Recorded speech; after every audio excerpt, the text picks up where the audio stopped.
What's going on, everybody? How is everyone doing on this beautiful Sunday? Sorry, my cable's a little funny.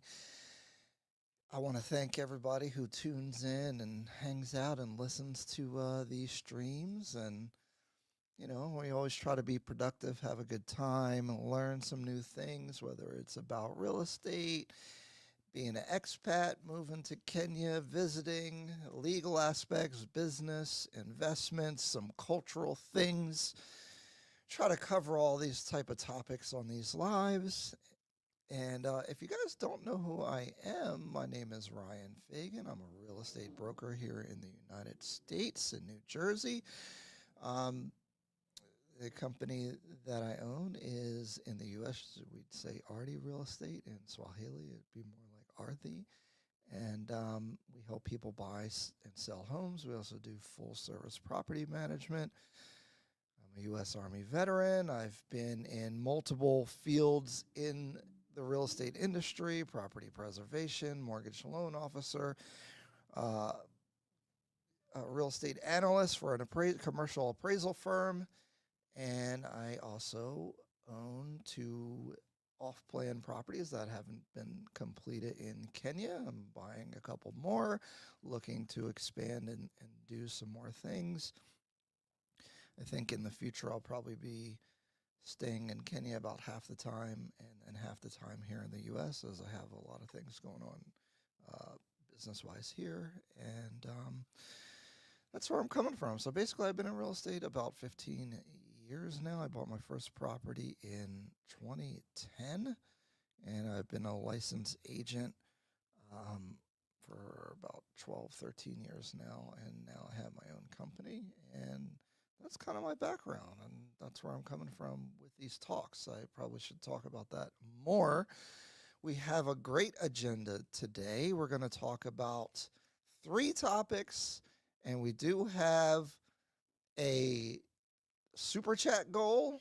If we can get, if we raise $100 today, I didn't want to do, I want to talk about this topic, but sometimes these more controversial topics can be a little bit much. So I'll cover a reaction. I will be reacting to Frank Zanu's podcast where he's talking about if black countries will never develop is actually what that topic will be, and we'll be reacting to it. I think it sounds bad, but actually there's a lot of good information in there or things to think about, especially around culture and business on the continent, which is in the wheelhouse of this channel.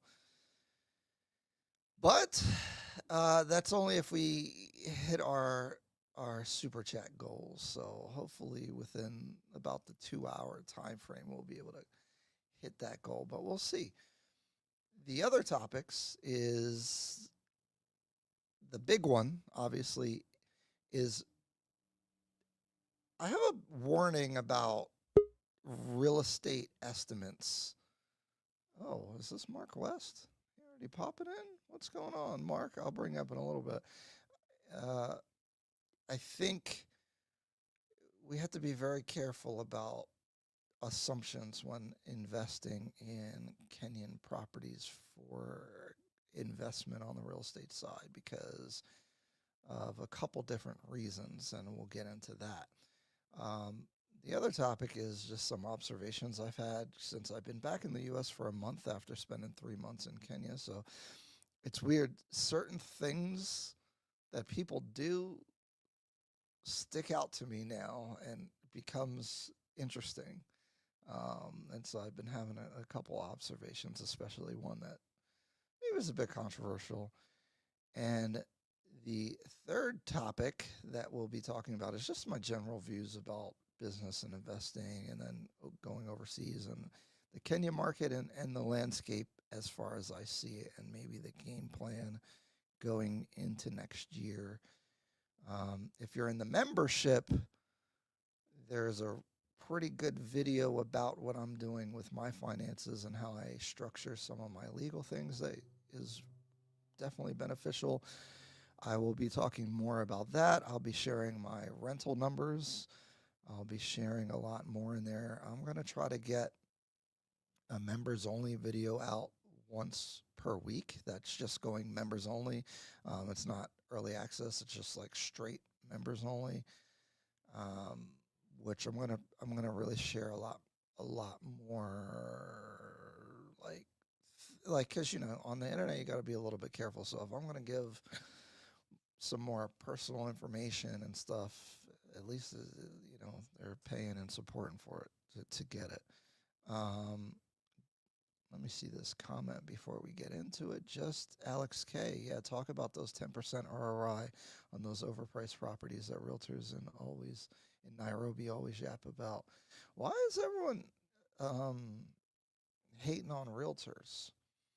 I mean, it happens in the U.S. too, actually. So I guess there's got to be something to that. I don't really get where that comes from. And 10% ROI, I mean, you should definitely be getting 10%, considering that if you just bought government bonds in Kenya, I think you're getting 10 to 13%. Um, it's interesting the government now has some of these affordable housing loan programs that they've been. I don't know a lot about it, but I am aware that there's becoming some loan products that are somewhat reasonable interest rates, which is a really big deal and something that really helped the middle class in the U.S. I've been having this battle about debt, and kind of like how I've been thinking about debt and trying to eliminate it, but um, it can do good things for people, especially if you don't have capital. It's really the one thing that you can do, right? So it's an interesting conversation. Actually, it's on my list of things to talk about. And also, our time is changing here in the U.S. We move our clocks back, so the time difference between here and Kenya is going to change because they don't. You guys don't do daylight savings time, so it's kind of interesting as well. Mark, if you can always hop on. Um, so let me know. But let's get into some observations that I've had in the U.S. recently, because spending 3 months somewhere, you get normalized to a place a little bit. So it's um, it's been interesting to be back. And the first thing that you always notice, although now I have a car in Kenya, so it's not as pronounced, is traveling somewhere is much more laid back and like a less of a big deal than it is in Kenya. Like when if you got to drive somewhere in Kenya, it's like, all right, let me get ready for hassle. Let me go to battle. And obviously, I haven't been driving there that long, so that plays a part of it. And also, the police is out to get you all the time as well, trying to get some money off you. And so it's like the experience is not as pleasurable as it is to drive in the U.S. Like I have a Tesla, so you can use autopilot. That would be pretty challenging in most parts of Kenya to do. So that's one thing. The other thing is there is a lack of masculinity here in the United States, and I know that's like a trendy hot topic, but just like the vibe is like off. Like, what's wrong with y'all? Like I'm working out in the gym. Guys got bonnets on their hair. They worried about their hair to that level, you know. And then I got some lady friends here. The things guys say to them, and their expectations. A Kenyan man would never, I mean, obviously, people are people, but there is a distinct uh, difference between, in general, this is a generalization on how men act, you know? and the bonnet just kind of threw me off, you know. I get it. You got long hair, you're trying to maintain it or whatever, but like, bro, like now you got to go get your hair done. A man going to get his hair done is kind of crazy to me. Like, you don't have something better to do with your time than to get your hair done. They getting their nails done now. Some of them are painting their nails black. Like, what's going on? And I've been aware of this, and I'm not saying like you got to be like a caveman or anything, but there's just like a general vibe of or the absence of masculinity, and like just the behaviors, the way they talking. I'm like, yuck. Ugh. Man up, bro. What's going on? Did I put my car in storage? No. It's it's at the apartment. Someone's taking care of my vehicle, hopefully properly. Which I'm still mad. I got the air conditioning recharged and then it stopped working 3 days later because the guy didn't measure how much Freon. He just came and used PSI measurement, which isn't correct. Lisa, what's going on? Oh, I didn't bring on my soundboard. Oh my goodness. Okay, that's how I feel when I'm at the gym and I see a bonnet. Um, you know, I I don't think it's just a white or black thing. I think the media has done a good job of trying to feminize men here in the United States and get into your feelings and tell people how you feel and it's okay to cry and all that kind of stuff, you know. Which is like there's some nuance there, right? Like you should know how you feel as a man and all that stuff, but like it's overemphasized on being sensitive and all. Like. I don't think la- ladies will tell you they want a sensitive guy, but they actually don't. Have you seen how Kenyan men dress? We don't care how we look. Yeah, so that's like a thing. Generally, not all. You know, like Franklin, attorney, he's always well dressed, got the shades on. But in general, yeah, I think it, and it's cool to like care about how you're presenting yourself to some degree. Um, which it's again, these things are nuanced. Like that's why my channel will never be big because I'm not extreme in one way or the other way, right? So caring how you present yourself is one thing, but when you're like taking hours out your day to get your hair done and getting a protective hairstyle when you go on vacation is that's way too much for me. That's too much concern. Like you got better concern, right? And that's actually funny. That was one of the things I thought. Freedom is like Kenyan men is out generally trying to do man stuff, take care of whatever they got to take care of, so they're not that worried about how they're dressed. Which I guess just how I'm wired is admirable. And then here, they worrying about their shoes getting dirty. They don't even want to walk on the grass. They want to walk around the dirt because they got $500 shoes on, and now it's like because you got a lady with high heels, she's not going to want to walk on certain things or whatever. Now you're acting like her. The heck? And so just it's not. I can't even point to one thing, but it's just like little stuff. How guys be acting. I'm like, yuck. Like, mm. So that's how do I pronounce your name on Sumana? I appreciate you. Yo, they was being xenophobic to you in the yo, what's up with oh, so I was going to crash out today in response if you looked at my page, uh what's up with these guys saying crazy stuff in the comments? Kenyans, and being xenophobic and like I was gonna make a whole topic about it, and then some of y'all talked me off the ledge, and I was like, you know what, you're right. Like, first of all, I don't want that negative energy in my life. I don't. When we get into streams where it starts getting negative, I don't like it, and I know that gets the clicks and views, but I'm not here for all that, and I don't.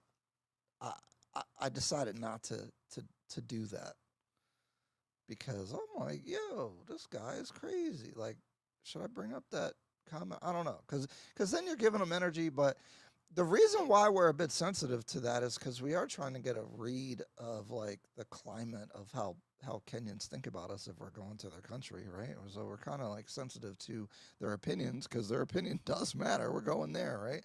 So, and I think that's the most respectful thing that you can do as a visitor is care what the people that country you're going to think and their opinions, and you don't want to offend them really, so that's why we're a bit sensitive to it. But someone was saying like if one there's always one crazy person, but is it like that's what I'm wondering is that just one crazy person, or do 10% of people have these views, or does 15 or 20%? If it's just 1% of people, that's fine. But I don't know, And what Kia said last week was, which I was thinking, like we don't know each other culturally, really, Kenyans and Americans. So that's why I'm trying to learn and listen. And this Celsius flavor is horrible. It's Fuji apple pear. Don't get that. It's painful. Well, how's everyone doing? This is definitely a two-way conversation. It is open if you guys want to call in. There's a pinned comment with the link.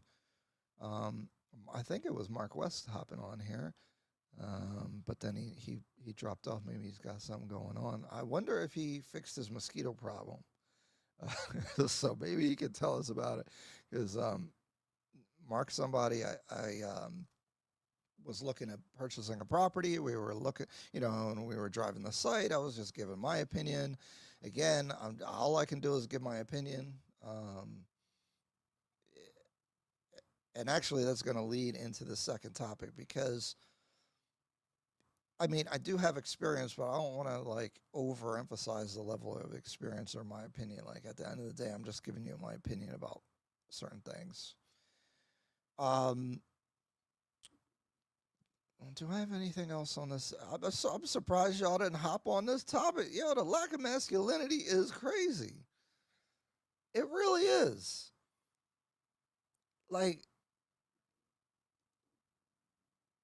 and I've always noticed it, but it just spending time in Kenya, because I've, I'm pretty outside when I'm there, and like I meet a lot of guys, and it just seems more natural, like how guys should be acting. And then you come back here, you're like, all these feelings and like, it's just sensitive and worried about stuff that isn't that important. And I don't know. You have to admit though that Kenyans are more welcoming than South Africa. There's actually right wing movements there. Yeah, I've seen that. That's what I'm saying. I mean, I think generally Kenyans are like super welcoming and nice, and I'm all like what I'm trying to gauge with when I see those negative comments is like, is that a small minority? Because like if you'll see that a lot more in South Africa. So I'm trying to gauge like what level of how many people feel like that, because you're right, South Africa has a whole big movement to keep people out. And it seems like Kenya's been signing a lot of deals to make it easier to come to Kenya from the continent, which a lot of Pan Africans are supporting. Oh yeah, please subscribe to the channel and drop your comments. Thank you, I appreciate that. I always forget to promote things. So since we should promote things, yes, like the video, share the video to people. That's actually really helpful. And then if you really want to support, you can hop on the membership.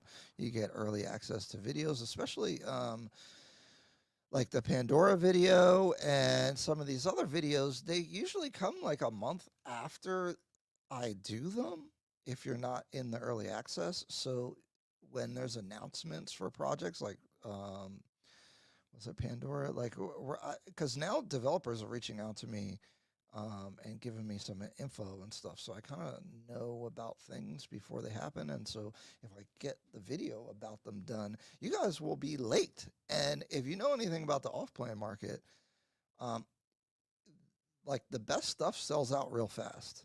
So there's some advantages. Plus, if you're in the inner circle, you get my contact information and can ask me questions whenever, basically. And like Mark West, he's in the inner circle. Literally, when I'm in country, I drove around, gave him my opinion. We hung out a couple times, and I'll do whatever to help.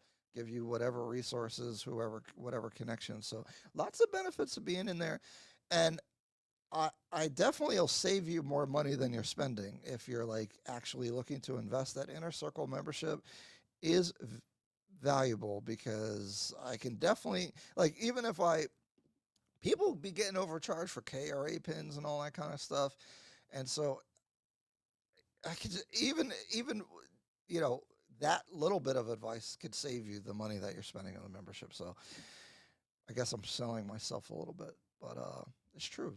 It's true as well. And what did you guys think about the Kia Waukesha Simmons Traverse Culture interview? I had a great time. I thought there was great information in there. I thought that gave a lot of background information about her as a person. Some of you guys are still skeptical of these middleman services, but I'm telling you, start interacting in the local market. It's going to be tough. I know y'all think you can do it. But again, just like what I'm saying, with what I bring to the table, you pay somebody, you might save money. Yeah, one of the biggest culture shocks I got moving stateside after high school in Kenya 10 years ago was how feminine American guys all seem to behave. Yeah, not all. Yeah, so we're generalizing, guys. It's not, but it is. It's a thing. You Americans have a lot more in common with West Africans. They and the Congolese are the flashy dressers of the continent, for example. We don't have sneakerheads in Kenya. Yeah, yeah, that's true. Um, when I'm in Kenya, when I see Nigerians, I can't tell if they're Nigerian or American until they like speak because we have, well, obviously, most Americans are more West African, Black Americans, and then the dressing and the culture and a little bit of the swag kind of is similar. So they're kind of hard. Like I'm like, they're American or Nigerian. I can't tell, and that is a thing. Um, do you have a membership that's solely for real estate without any personal Well, um, the membership you can't really divide them like that, but most of the members, well, it's probably half and half for what's in there for real estate. It's actually finance. So, like, you could see the video, but it's really about how I'm doing all my legal structures and finance, not finance, wealth management, we can say, and some investments outside of just real estate investments that have been made and how that stuff has been working. So, I'm kind of more transparent about that in there, which I think that particular video, I think people found helpful because a lot of people were messaging me. Because again, if you're in there, um, you know, people can ask me questions and I'll be able to answer them. And they were like, "Oh, I thought this, I thought." So we have conversations in there about that stuff. Purchases are about to slow down some as we head into election year. That was on my agenda to talk about in the third segment here because that is what everyone tells me in Kenya happens, and I feel like I've talked to enough people to definitely check that off in my mind as a thing to think about. because I have other investments now as well, like basically kind of like in the Kenyan stock market and bond market. And I'm I don't know how the cycles go for you guys, and I know the election cycle can dramatically affect everything. We're seeing what's going on in Tanzania. I don't even want to talk about that too much, just in case, like they'll beat you up at the border if you go there and you're saying stuff about them. So Tanzania has not been on my list of places to go because I saw that some of this coming since their president died. So that's a whole another topic. But I don't even we're not even getting good information. But it's kind of sad. Like the loss of life, of course, is pretty terrible. So my thoughts and feelings go out to anybody that's involved in the any violence going on over there. So let's go on. And again, you guys can ask basically anything and we'll talk about it. But I do have a bit of an agenda today. Um, yeah, Tanzania has a dictatorship. We haven't had that win in Kenya. Yeah, I think Moi was the last one that kind of operated in that manner, if I know my Kenyan presidents in history, right? Because you had Kenyatta for a long time, and then you had Moi for like 26 years or something. How did I want to know how? Because everyone, universally pretty much likes Kibaki as the best Kenyan president. How did that happen? I gotta learn more. So I'm curious because a lot of people feel like Kibaki was the best president. Hi Ryan, sending a little sunshine your way. Thank you. I like this right here. What's up, baby? Thank you. I appreciate that. If you learn Kiswahili, you can just waltz in there and pretend you're Tanzanian. Even Kenyans are afraid of going there, so we all pretend we're Tanzanian. Yeah, I am learning. My accent is never going to be good enough, like, to pass. Maybe they'll think like I'm a diasporan that barely learned Swahili and maybe lived in the U.S. for a long time. 'Cause some people say I look like I'm from the coast, so maybe when I learn Swahili, maybe I'll tell. But here's the thing: why go to Tanzania when you can just go to the coast of Kenya? You can go um, North Coast, Kilifi County, or you can go Mombasa. Uh, I don't, I don't know, but you guys tell me what the appeal is over there. All right, big topic today. I wanted to talk about some real estate stuff. I know.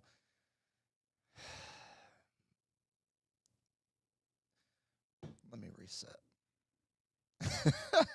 I could get so off track. Anyway, I want you guys to be very careful for those of you looking to purchase for investment in Kenya on claims about rental income, return on investment. I've seen there's a developer that says 18% ROI on banners. That's impossible to say to someone. Because you don't know what their expenses are, you don't know what the vacancy is going to be, you don't really know what the rent is going to be, and any salesperson, agent, whatever that tells you a number that this is going to rent for, especially this is 10x for furnished rentals. Do not take what they say too seriously. In many of my videos, sales agents will say that this property will rent for this. Do not make a financial forecast about your investment based solely off of that. Understand in my videos, when I'm with the sales agent, I am showing you guys the experience of going to these properties in real time so that if you do the same, you will see the similar experience so that you are already kind of know how things go.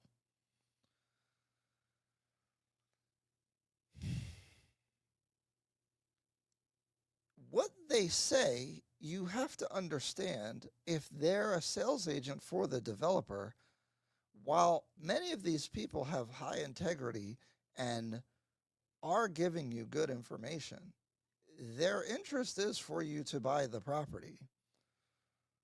This is why you should have a local agent with experience that can consult with you about these things. That is why the agent isn't just there to drive you around. They are there to advise you. Now, this is where the membership and things that I do come in. You can talk to me, please. I'm seeing people that are buying property without ever going to Kenya through sales agents there, which this is okay, but they're doing it with not that much information. And that is risky. It's not the end of the world, but it is risky.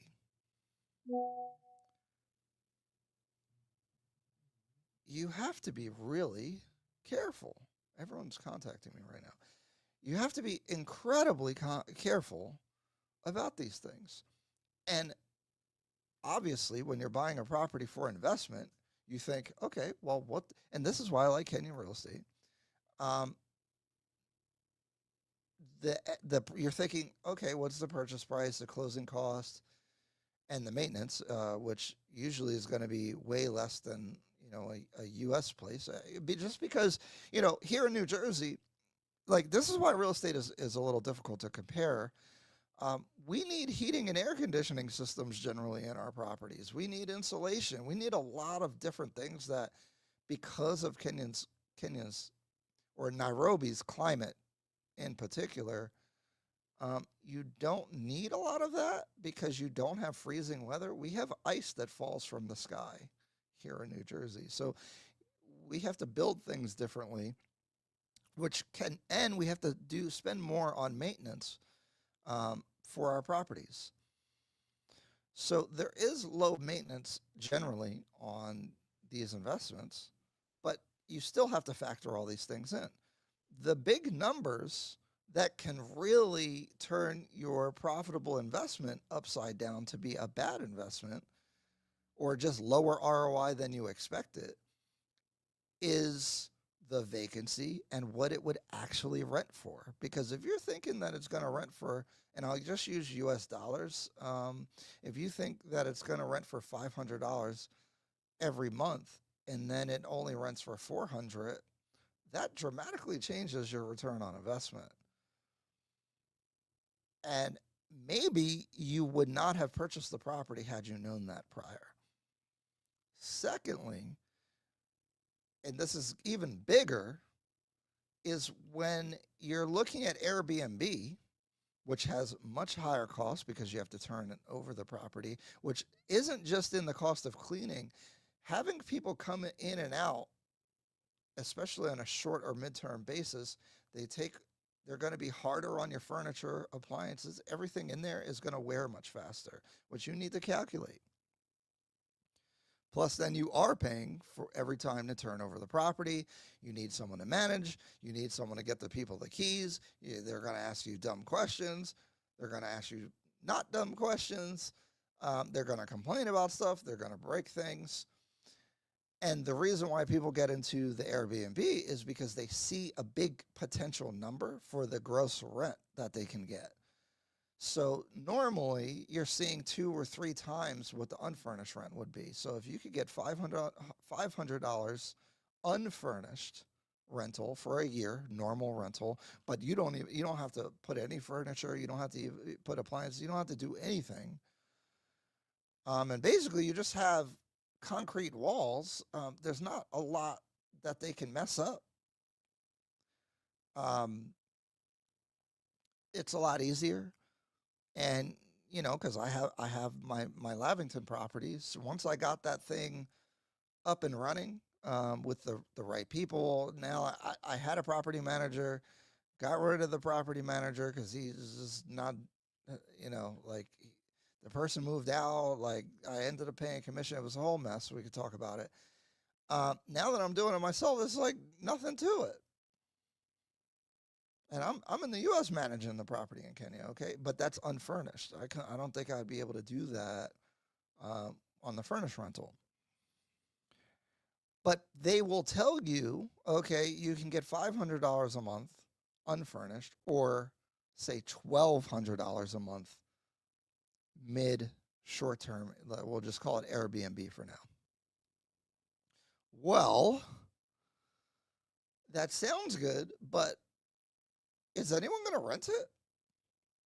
How frequently is it going to be rented? How many days out of the year is it going to be rented? Because if you get half the days in the year, you probably would do good, but is it worth it? And then is that rental price that you're thinking it's going to get, is that going to get, are you going to be able to rent it for that much, and are you going to be able to rent it frequently for that much? I'm skeptical. Less skeptical in Westlands, for sure. More skeptical, you know, Kilimani, Kilileshwa, Lavington, for that market. But again, what I'm saying is, I don't know. And so if you're making an investment based off of these numbers that people are saying, especially for furnished rentals, be careful. Now, I don't think it's, you know, I don't think you're like at risk of losing your money or anything, but what you're projecting may not come to pass. And now you're even more invested because you're spending money on furniture. Because, and this is the cool thing about investing in Kenya, is I look at what the US is just basically in the future of these other emerging markets. So if you look at what happened in the US, it can be predictive to what happens elsewhere. Not always, but it's like you have some insights. And everybody rushed to Airbnb in many markets because they saw these huge numbers, and then it gets too saturated. So then the price has to come down, and then some people were over leveraged and spent too much and had to get out of it, and then the prices come back down. Of course, there always will be an Airbnb. It's like AI right now. Everything all of a sudden is AI this, AI that, and there's so much money flooding into it. AI is a real thing that you can invest in, but not everyone's good at it, and not every AI investment is going to work. Most of them will fail, just like when you rush into any of these type of things. And again, the main thing I want to get across is be careful about your assumptions, because people are making claims that I don't think are support. They could be true, but I don't think there's enough underlying data to support what they're saying. And so when you're making an investment, you must be careful about that. Let's get into some comments.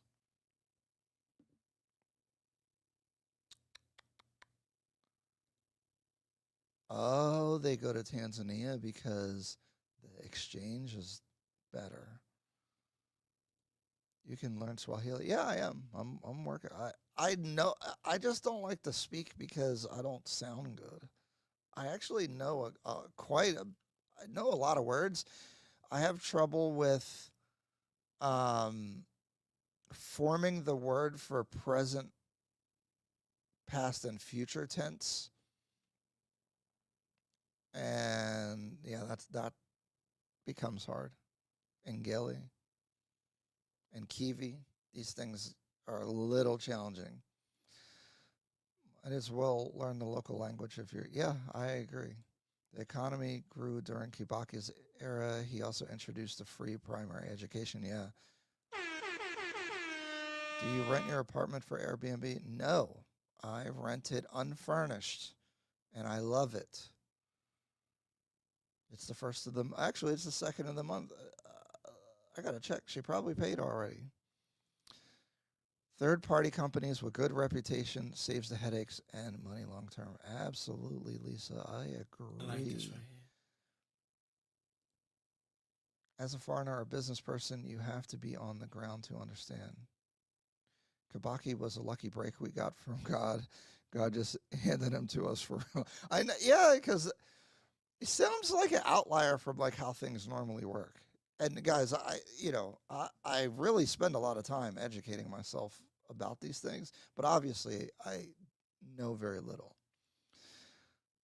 I want to put Sub-Saharan as a global go-to tourism destination, especially non-coastal cities for Airbnb, maybe local rental market outside of Marrakesh and Cairo. I'm telling you, Egypt, as people see, information's getting out about places because Egypt is a lot of people don't like the experience they have when they go there. See this thing, they're like, oh, I want to see the pyramids, but then once you start doing some research, you're like, dang, all this be happening? Yikes! There are countries in Asia and Europe with high tourism and more return on investment, in my opinion, the Caribbean, Latin America too. Uh, Kenya has a good tourist.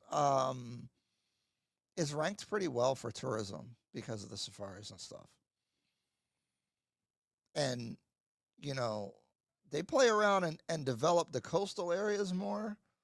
Because Zanzibar is kind of known internationally as a destination. I think the Swahili coast and the Kenya side could rival that in the future. Actually, talk about investments. Um, Making a resort is an interesting concept, but there's already a lot out there, so you gotta, it's not like they don't exist. Freedom. This is why I'm not interested in Airbnb or furnished. The 3 bedrooms in Pandora will get long-term family rentals. Yeah, I think Airbnb is good for certain kinds of people. I don't think I'm one of those people, although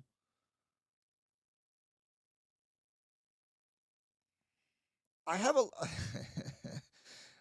there's a lot of exciting business things that's cooking that I'm working on, and not just me, um, which I'm really excited about the team that I have that we're all putting together. It's not just me. It's definitely not. Um, for services that I think will improve the level of service that people can get in certain categories. And the property management is definitely one of them. But I don't. I probably won't have announcements or anything probably till I'm back in January. But we're gonna do a rollout. It's gonna be a big thing. Technically, it's kind of started. We're just testing it out right now, though. I think you're just misinformed. Tourism in East Africa is more about safaris, wildlife, and that's in inlands, not the coast. So there's a lot of appeal. Yeah, there is. But I do think when you see things get really popular, I start getting a little cautious. Those countries only have the beaches and culture. East Africa, yeah, Kenya's lit, man. It's got a lot going on.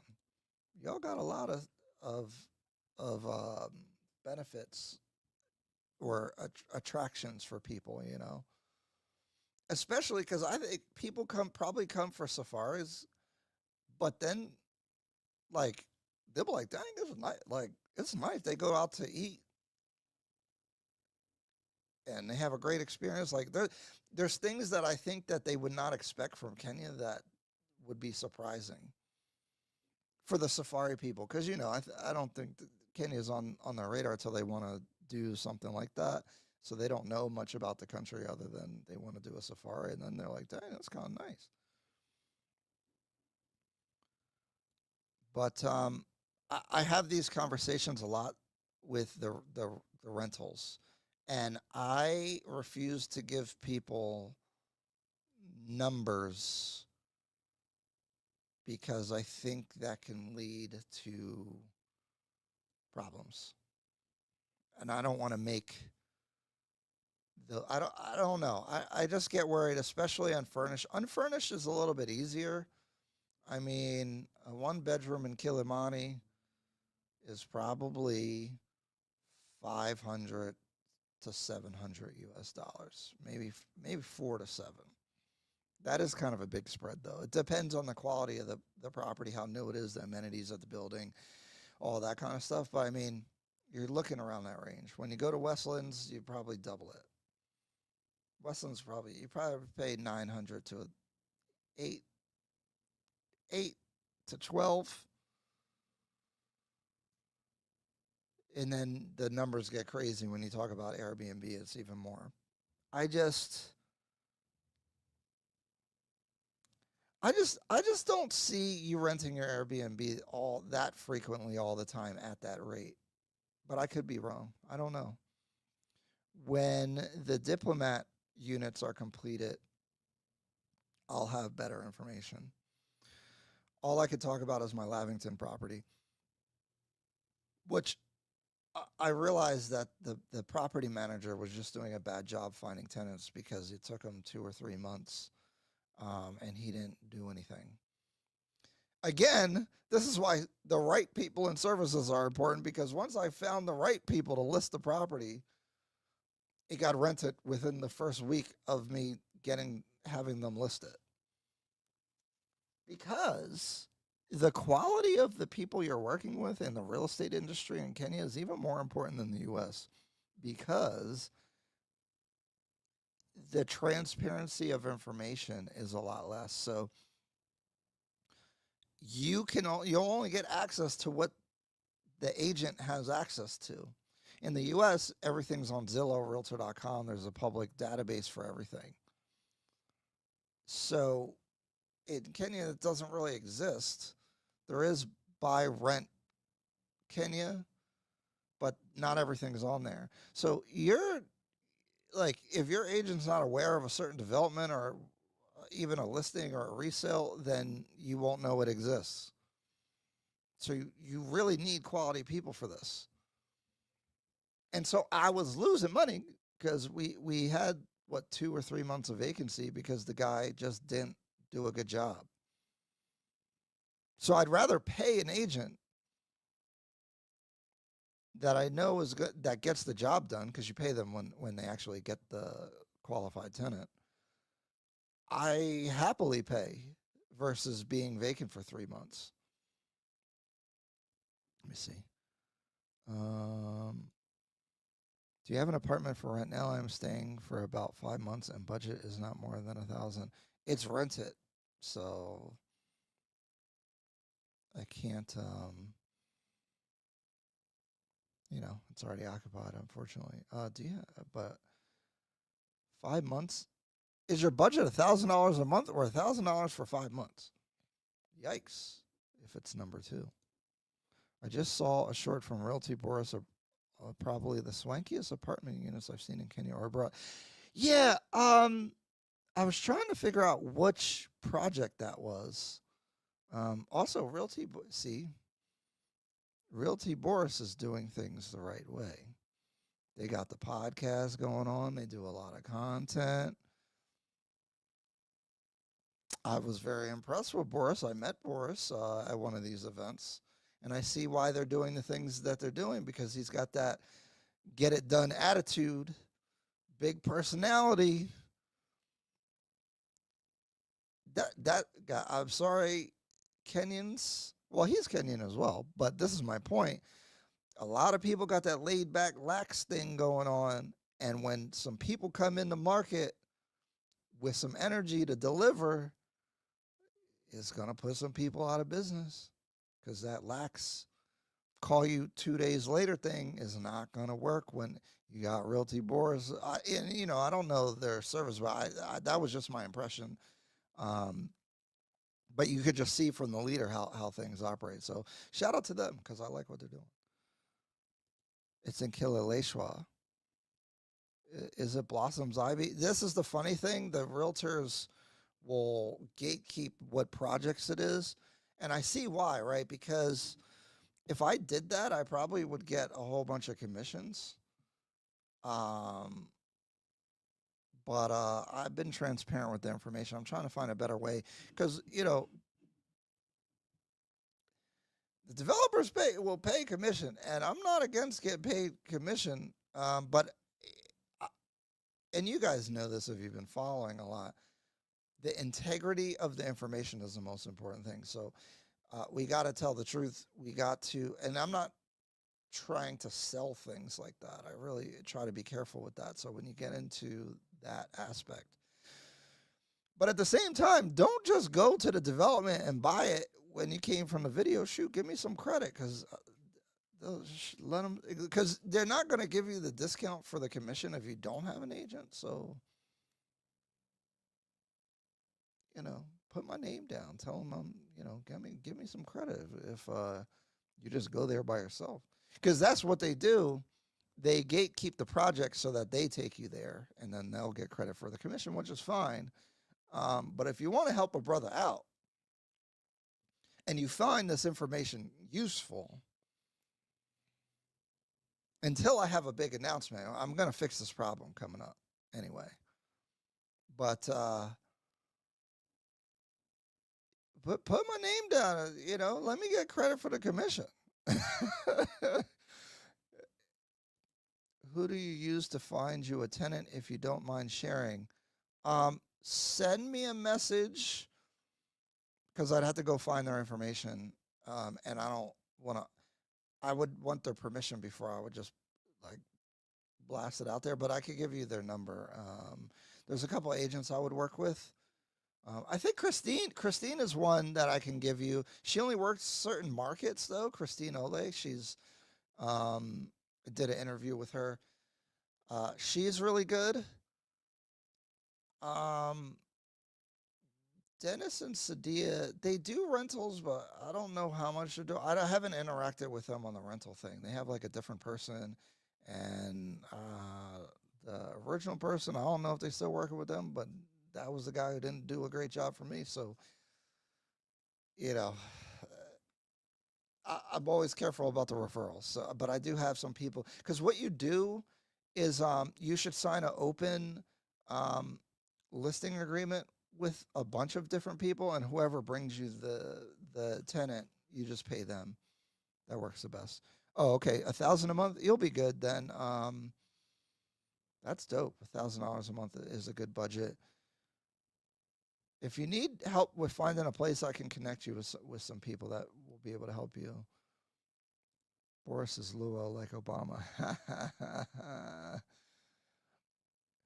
Some people would say Luos are like the Nigerians of Kenya with like the energy.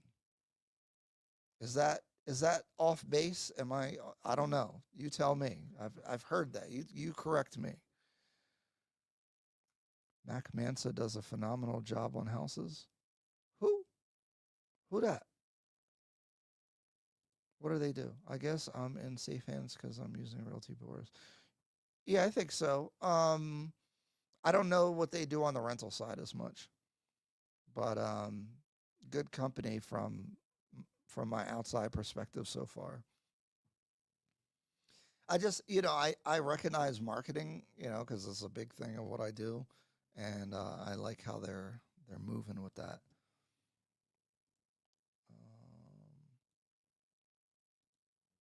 Oh, I can send myself a super chat. That's crazy. I didn't even know that. Yo, we got $100 super chat goal.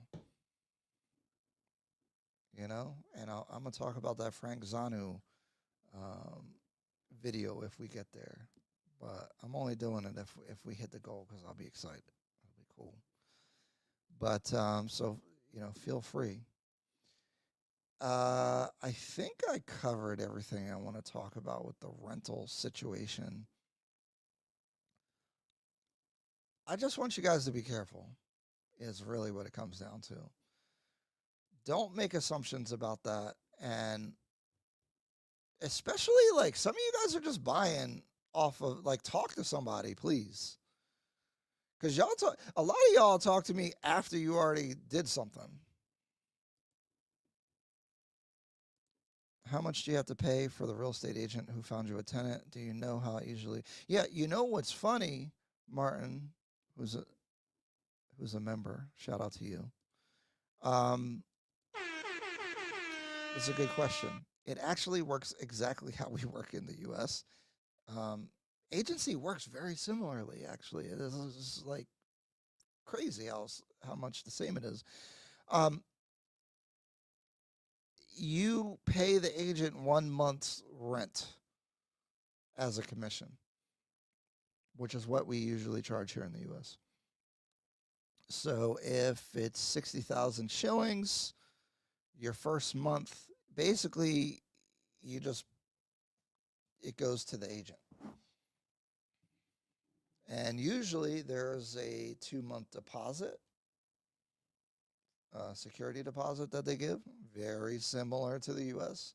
Here in New Jersey, you can only collect 150% of whatever the rent was as a deposit, though, actually. And then I guess if we want to get inside baseball with the developers are paying agents between 3 and 6% when they bring them a client, which is pretty much the same on how new construction works. If you go there without an agent, most developers are not going to give you the commission as a discount. This is why it's good to have an agent with you, but you do want a good agent because otherwise it's not going to be very helpful.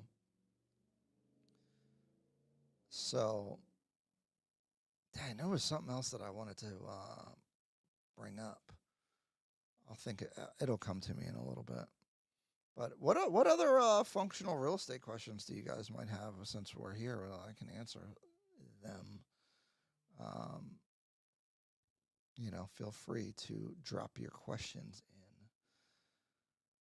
in. Dang, there was something that I wanted to bring up and talk about that came to my mind while I was talking about something else. Well, in the meantime, we'll move on to our third topic, and I'm sure it'll take us somewhere in the chat. Feel free to help guide the conversation as well, ask your questions. So, I just want to give some general thoughts about investing, not just in real estate, business, the US to Kenya comparison, kind of how I came to look at the Kenyan market. I want to talk about that because it could be helpful for a lot of people. Yeah, I'm surprised he hasn't checked out Mac Mansa. Who is that? Is this an agent? I don't know this person. All right, before we get in, let me look him up since we got some. I'm ahead on time. Mac Mansa. Mansa is a title in West Africa for like a king or a ruler. Mac Mansa, Kenya?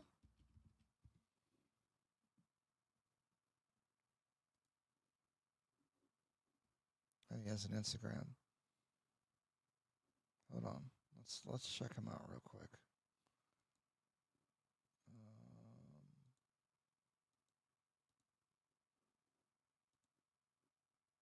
Why is it so small? Make it bigger. Okay, we'll do it like this. We'll do it live.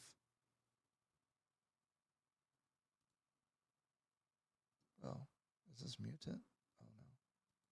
Apartment for 16.5 million Kenya shillings. This unit is located in South Sea, and you have your dining area to this side that can fit a table for 8. Is it just him? He has his own company. What else we got? I hope they don't play music to get me in trouble. The obligatory resort photo. Okay. This is what 150,000 gets you in Roiro Mogodha. This is a 5-bedroom going for 150,000. Got your garden here and your parking space for 3 cars. 150,000 for a big property is nice. This is penthouse living, and I want to show you what 65 million Kenyan shillings would get you in Packard. You have your main entrance and the foyer to this side, and coming to this side, you have your kitchenette. I got a question for you guys. That's cool. All right. Mac Mansa. How come I didn't know about him? Oh, my schedule for today. Your interview with Traverse Culture was very informative. I was to create and build a restaurant business. Does her service provide access to wholesale suppliers or vendors? If not, how would I find? I can't speak to that. I suspect maybe she might know some people. I don't know if there's a service related to it. I have a similar question about a lot of different things, like how to do the import-export and who are the suppliers and stuff like that. Honestly, man, this is why you got to be on the ground and talk to a lot of people. That's how you got to do it. You got to meet people. You got to talk to people. And I wouldn't just talk to them. Go see what they got. Go see their facility. You just got to ask people. When you're at a restaurant, try to ask. A lot of the ways to do things, or at least that I found, is just put yourself out there, go there, talk to people, find the right people, verify, talk to other people in the industry. Like, I have a whole bunch of real estate people that I know from just being in the market. So when something comes up, I ask them all the same question. That's how I do it. You got to ask everybody, but you got to be on the ground. You cannot do this stuff on the internet. They don't put the information out there. People are very private about their information. They don't share. There's a lot of, it's just not. It's because, that's why they find it weird when we do all these YouTube videos and things, because it's just not really in the culture to be just putting stuff out there like that. So you got to, old school relationships. Hi, Ryan. Can you explain more about the rental income for Westlands? Is it possible to furnish them rent it long term? I don't know. This is what, these are the questions that I don't feel comfortable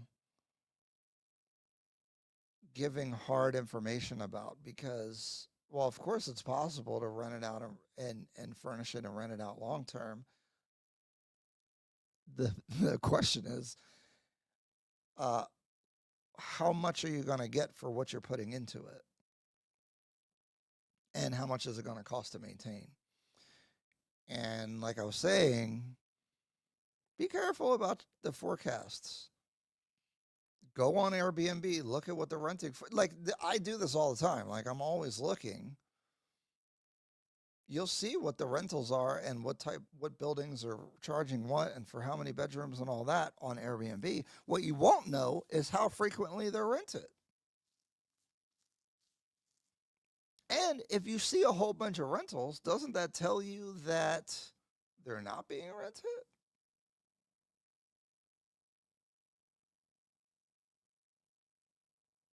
Now, as a counter to what I'm just saying, my favorite place in Kilimani that I always stay, people kept asking, and that's the place I refer people to.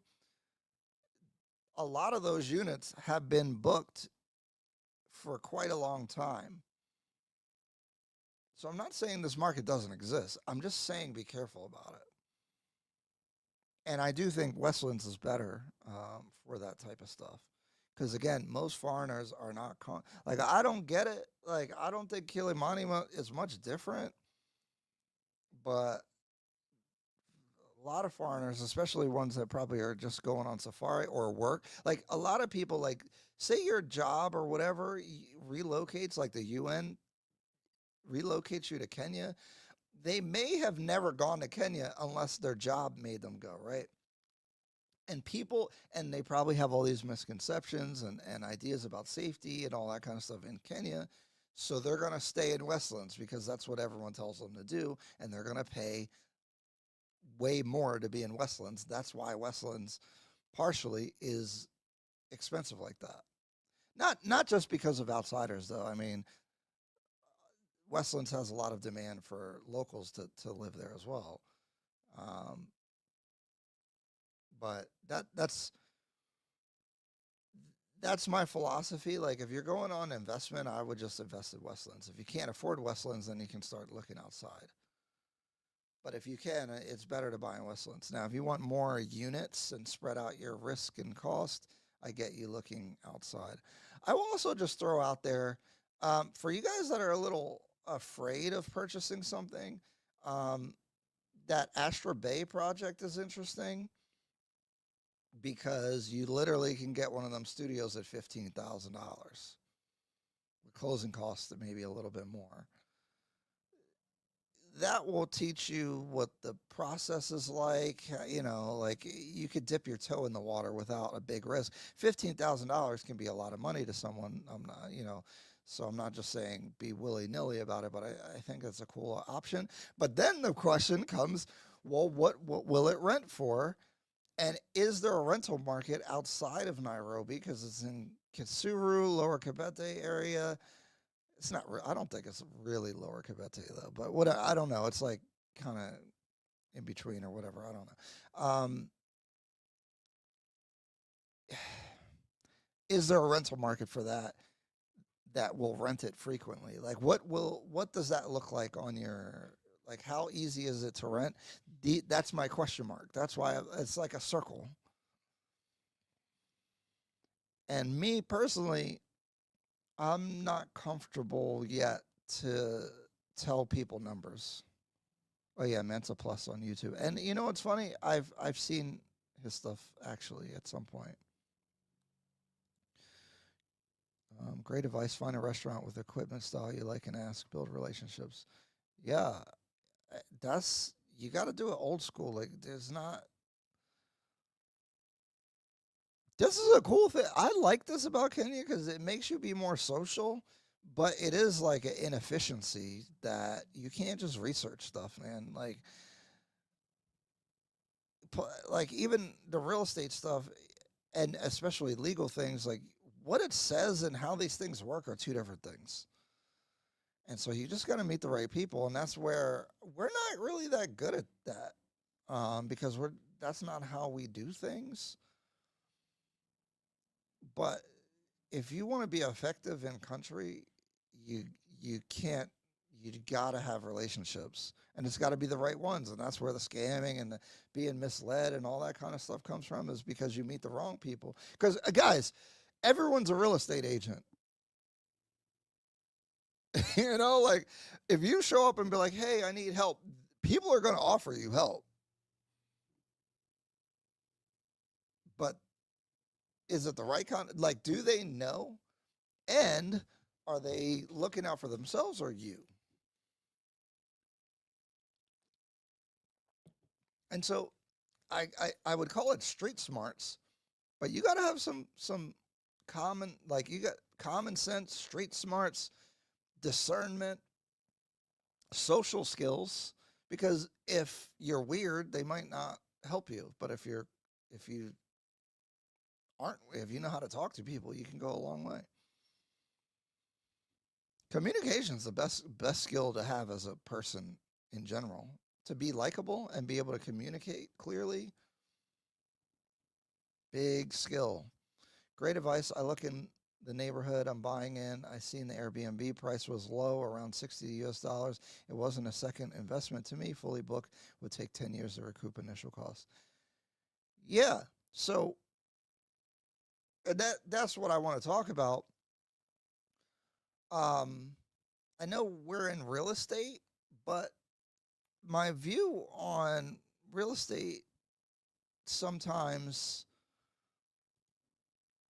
especially in the U.S., has become, I'd rather just buy in the stock market's better. You don't have regulations, permits. landlord-tenant laws and violations and complaints, debt. Now, it matters where you are in life, right? Like, because the benefit of real estate in the United States is I can leverage or borrow money. I could borrow up to 96.5% of the value of a property and get control of a $300,000, $400,000, $500,000 asset. And when that asset's going up in value above the cost, plus maybe a cash flows, is good. But right now in the US, you can't really buy something and the rent be worth what you're paying for it, especially if you have financing. There's just better alternative investments. Really. Like if you have $30,000 for a down payment on a rental property, or you can buy an index fund, I'd probably tell you to buy an index fund. And this is how I ended up in Kenya, because I literally have a real estate brokerage. I'm literally in it right now. And to tell people that is kind of crazy as a broker owner that makes money from real estate commissions. I've had a lot of come to Jesus conversations with myself about that, but I gotta I gotta call it how I see it. Now, there's other benefits of home ownership that could lead you to the stability. These things can lead you to still want to buy or own property, or maybe you have just a really long-term view, or you distrust the market, or I don't know. I don't know what someone's reasons would be necessarily, but there are reasons. Like, you could have a reason to do it. But as a broker that gets paid when people buy and sell properties, it's been quite challenging to be like, you know how many people have reached out to me. Here's what happens. Their house has increased in value by $100,000 or more in the last 5 years. And they're like, dang, I should do something with this. Like, I should do something. And maybe their family has expanded, and they're like, okay, I'll sell my house, I'll take the money, and I'll use that as a down payment for the next house, or part of the payment for the next house. The problem is, if you buy your same house today, it'll cost double, triple, and the interest rate is so much more that it doesn't make sense to sell your house and buy a house. So I've told so many people, like, just stay where you're at, unless you have a really, really, really burning need to upgrade. It's just costing so much more. Do you know you can leverage your apartment in Kenya to get a loan and buy another apartment? Do banks do that there? Do you know the interest? Okay. I have not engaged with the banking system on the debt side in Kenya. I'm actually, one of the reasons why I'm investing in Kenya is that I can do it without finance, which in my personal life, I've decided to not take debt for any reason, because debt adds stress and risk. It adds extra reward as well. So I understand. From the people that I've spoken to and just my general climate or knowledge about things, I do think that is a possibility where you can take debt on the equity of a property in order to get a loan. You're probably looking at double-digit interest rates, though. Now, I know, because now I know personally some Kenyans that have been able to use these special loan programs to buy property at 7 to 9%, which is in the realm of reasonableness when you compare it to our interest rates, which, our mortgage interest rate around 6 and 7/8, something like that generally. I imagine a bank will take you up on that deal to do that, but I don't know the interest is high. I'd rather be on the other side of that, right? So I'm interested in Kenyan bonds and such to get the interest versus because if you're leveraging, okay, if you borrow against your property at 15%, for it to make sense, you need to be making above 15%. That's tough. And this is the thing when rates, in the U.S. were 2.75, 3% on a mortgage, that's like free money. It's like, why not? But that's not the environment we're in, which for me, I'm like, how can I deleverage? And I'm coming from a place of privilege because a lot of the property, I've been buying property since 2010. I didn't have a whole bunch of properties, but I had a good amount. And seeing the values of all these properties go up at the same time, especially from 2021 to 25, has been crazy. And I've sold stuff because I'm like, what? Okay, headaches and small cash flow or hundreds of thousands of dollars? Which one do you want? And I've made a decision to take the hundreds of thousands of dollars. And some of that money I put in Kenya, right? But there's no debt. I own everything. And therefore, if it's, the Lavington property, when nobody was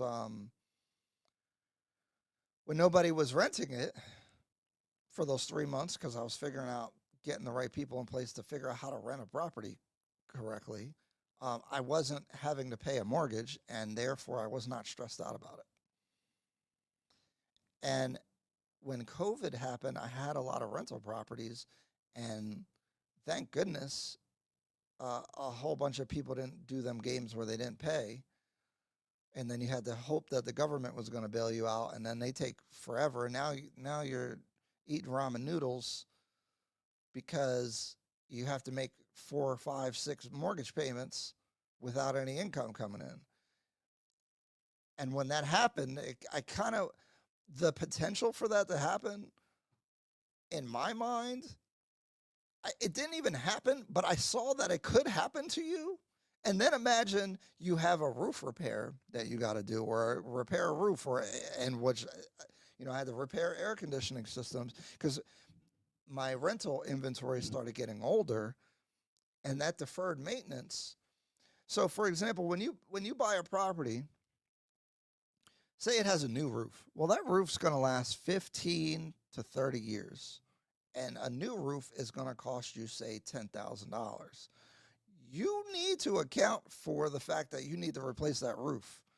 So you think that, say the rent is $2,000 and the mortgage payment is $1,000. You think you're making $1,000, but you got to factor in normal repairs. Then at some point you're going to have to update that stuff. The kitchen, bathrooms, they're going to have to get updated. So you're going to need a new kitchen in 15, 20 years. You're going to need a new roof. You're going to need a new HVAC system in 12 years.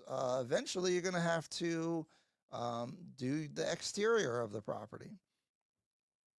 All those have costs. And if you're not accounting for them, they're going to pop up on you. So you're not really making $1,000, even though you're getting $1,000 in your account. Then let the person move out. Then let you have an eviction or have to kick somebody out. Now, this is why being in like Republican states is better, because they have better landlord laws for that kind of stuff. It ain't all sunshines. And when there's a lot of influencers talking about how many doors they have, but what they don't talk about is how much debt is underlying that. And again, it's not that the debt inherently is bad, but somebody got to pay it when things go wrong. You still got to pay your debt.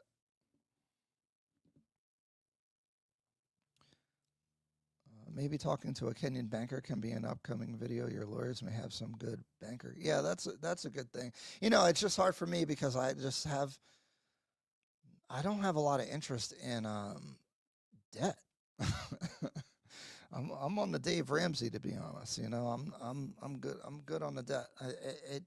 I'm like kind of retired where like if I do nothing, I could pay for my lifestyle, and the only thing that can mess that up is taking on a bunch of debt. So I will try to do something for the people, but I have to be interested in it honestly to do a good job at it. So that's kind of where I'm coming from. But that's a good idea. I should talk to some banking people. But again, like these, it's hard to get people on, like to talk to people. People don't want to. They want to be anonymous. Can someone start a takeout popcorn shop under 10K? Yeah, you can. Similar to Garrett's popcorn. Garrett's in a very popular popcorn shop. Yeah, but who's gonna buy expensive ass popcorn in Nairobi? I don't see Kenyans. Correct me if I'm wrong. Again, I'm gonna make an observation that I don't know is correct or not. I don't see Kenyans eating snacks like that. And if they do, it's like sugar cane. It's like healthy stuff, like fruits and stuff. Like I don't see Kenyan. Like even when you go to the supermarket, there's not that many snacks like chips, and there are. I like chevda, by the way. That one is fire. The spicy one, chevda. I don't see Kenya snacking like that, but I don't know. But can you do it? Can you open it? Yeah, for under 10K, absolutely you can. Is it gonna work? I don't know. Yeah, I agree. Borrowing money to buy property in Kenya is not a good idea. It could be interesting if you can get more apartments, with just borrowing against the apartment you fully own. What I think is interesting is you could. Okay, first of all, if you buy off plan, if you get in early, by the time the property is done, it has increased in value quite a bit because you can actually resell them. Or if you have an assignment allowing you to assign it even before completion, you can make money that way. Throw debt into that equation. I'm thinking in real time here.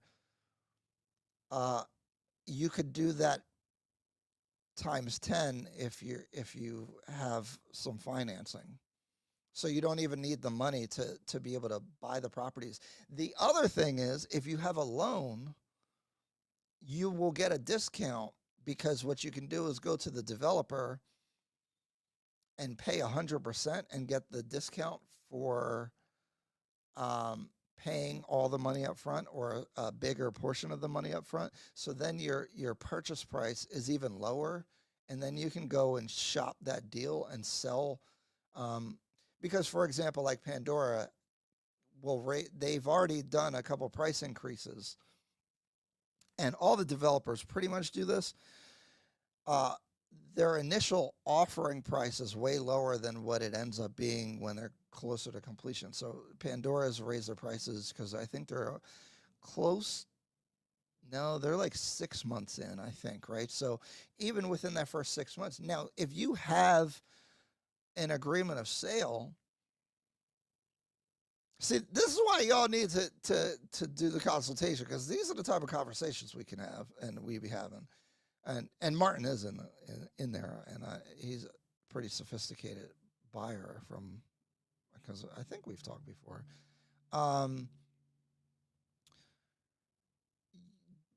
So you have an agreement of sale already at say you got it at 9 million, and then they've raised their prices. Now it's 10 million. You could find a buyer and assign it for 9. I mean, I guess you wouldn't be able to get it at market, but you could do 9.9, 9.8 and assign the contract. Now you need the right to assign the contract. So what I'm saying, what assignment means for, just for the audience, if you have a contract, and you could do this in Kenya, I know that you can do this. If the contract is assignable, you as the purchaser, so your name is as the purchaser, imagine swapping your name for someone else's name. So you can assign that contract and give that contract to someone. So then that person would have the right to buy the property based off of that contract. So it's kind of like you're selling the contract, but you're kind of basically like selling the property, but technically you're selling the contract. You could do that. And then if you add leverage to it, you could do it even more. But see, this is why debt is dangerous. Okay, the election's coming up. Maybe there's no buyers now, and now you're on the debt thing. Now you're sitting on debt that you didn't intend to be sitting on at that point. That could be bad. But that is something that you can do. Another thing, and this is what I learned from Arvin in the Tigoni videos and spending time with him, and this is something people do in the United States, is buy the land, because people don't have enough to buy the 10 acres or whatever, or 5 acres, and then get the lawyer to subdivide the land and then sell the lots individually. I mean, there's land selling companies that do this all the time. Because basically you're just breaking the land down into smaller chunks that people can buy to put houses on or whatever that they want to do. And I'm not saying it has to be in Tigoni. It's just a concept that you can do. And the lots obviously are going to be, as parts of a whole, are worth more than the whole. So if you're buying 5 acres for $5 million, and then you're selling half acres at $1 million, you got 10 half acres, that's 10 million, you can double. People are doing that. Now, some of these, like the one in Tigoni, they added the water infrastructure and some power. So there's other things that you would have to do. But see, that's a lot of work. There's work involved with doing all that. And does that work beat the bond yield? You know, because I could just buy the bond right now and press a button.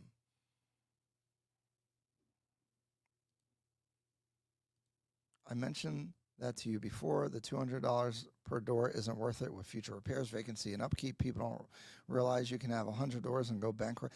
Yeah, them guys, I have the benefit, and you know, if you're at least around my age, I saw 2008 crash. You know, and everything crashed, and people was driving Lamborghinis, and then they jumped out a window because they lost everything. And that happens because of debt. If they owned everything, that wouldn't happen. So please be careful. A banker can answer questions about opening a personal bank account, business account, investment accounts. Yes, absolutely.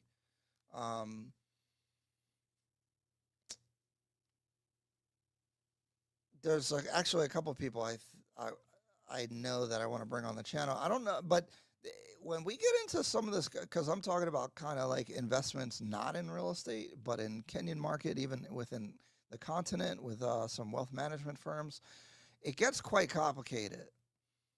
And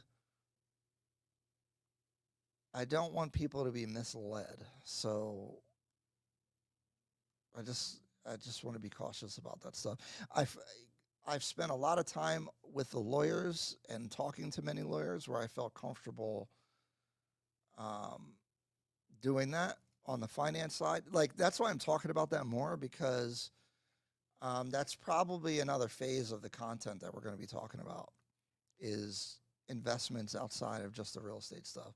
Very intriguing numbers that I've been seeing, but I think a lot of that will go into the members only. Because part of it is because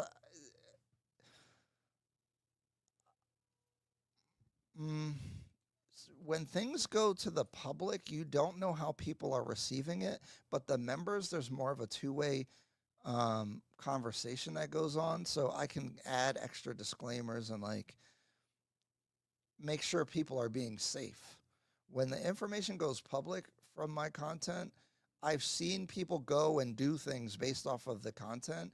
And I'm not trying to give myself a pat on the back. I'm actually trying to talk about like my responsibility when I'm putting out information. I, I, they tell me after they do stuff. Like I've seen people never come to Kenya, didn't talk to me, didn't say nothing, and just out here buying and dealing with agents and doing stuff, but they're finding their own people that are not verified, and that's fine. Like I'm not trying to like paywall like the information that much, but at the same time, like people are just going out there just like doing anything, and there's a reason why like I only talk to certain people on or talk about certain people because I've spent enough time to feel comfortable like referring or like telling people, hey, this person can take care of you. This person will be able to do this and they are not going to take advantage of you. A lot of work goes into that because I've like when you see lawyers, I've done talk to like a dozen lawyers. I've actually had a little bit of a legal conflict with a developer and I see how their lawyer responds and how they do things legally. Because I'm like, yo, y'all better not play with me. I'm the worst person to have like disputes with because I'm gonna take it all the way where it needs to go and have the resources to do so. Don't play with me. You know, I don't care if it's in Kenya or the U.S.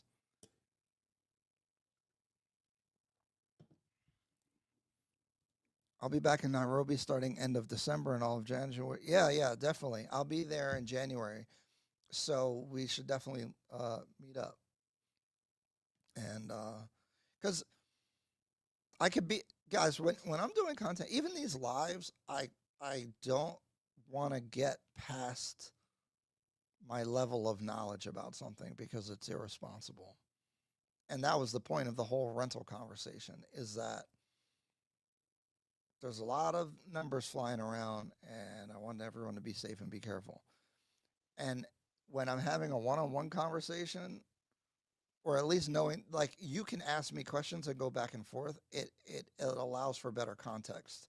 Because when I'm making a video, I don't know what people are getting from it all the time. And I don't want people to be misled. It's my number one concern. Because that doesn't feel good. I don't want someone to go and buy something, but then they got with the wrong people and weird. Like I've already had people like deal with lawyers and be like, yo, they charged me this much for it. I'm like, what? People have been charged to get an ETA.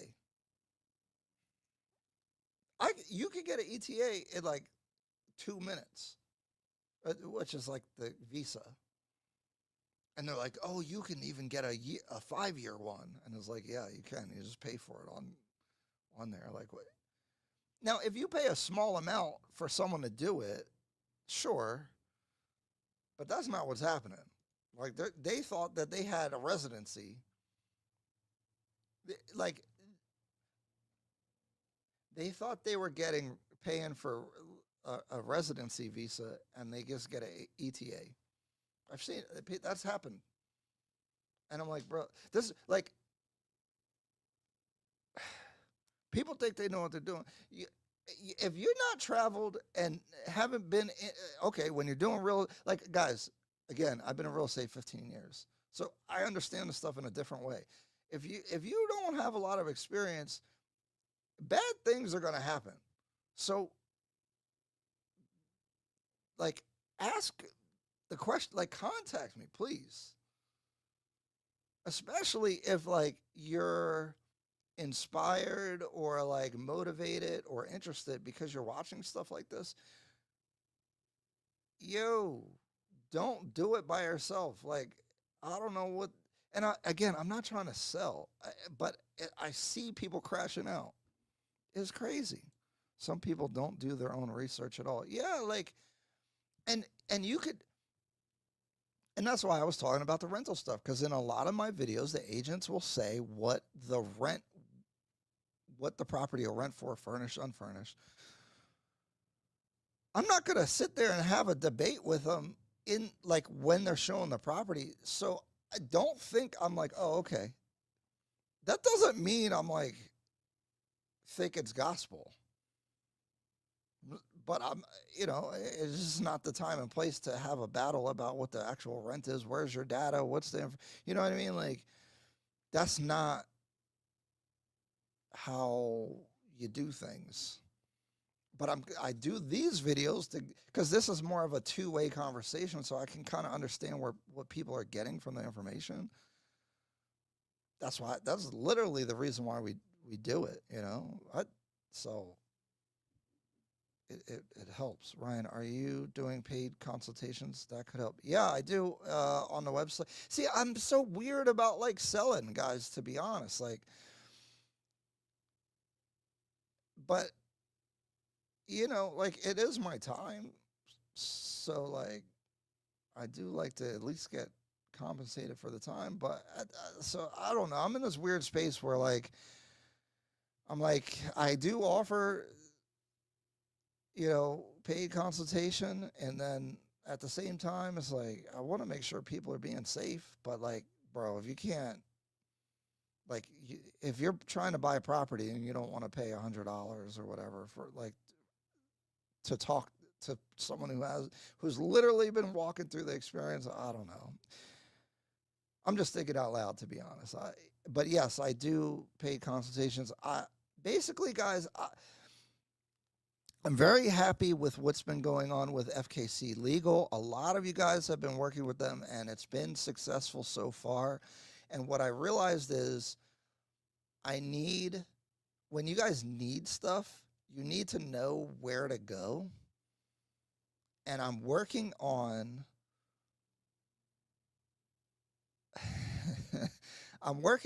something that's going to solve this problem. Let me just say that. With the real estate stuff, because what happens is you guys are going on Instagram, liking how the lady is looking and talking, or liking the content, which is fine, or you just meet somebody, Austin says, in the middle of a wheat field or whatever, and they're telling you they're an agent, and then they're getting lost. People are starting or finding this channel and then going out into the world and then getting lost. I see it a lot. And I need somewhere to be able to direct you guys to when you come, so that we can know that you're in good hands. We have the legal side pretty well sorted out. Dang, I meant to make a banner for them for these lives. But FKC Legal, Franklin and Abdi, good integrity, had a lot of meetings with them, trust them.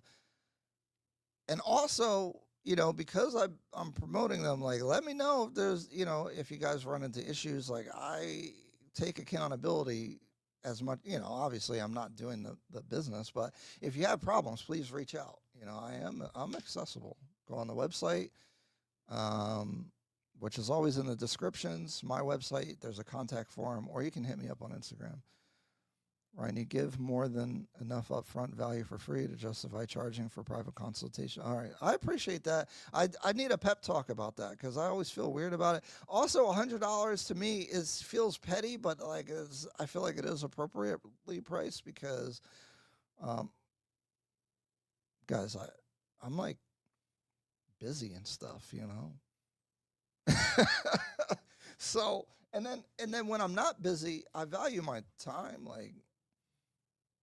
And guys, it says 30 minutes. I just have to put a limit on it, but I talk to people for like 2 hours sometimes. Like, I'll make sure that you have the right information. And usually after the consultation, I'll stay followed up with you. And like, it's basically kind of like the Inner Circle membership. If you're in there, basically, I'm pretty responsive anytime you have a question.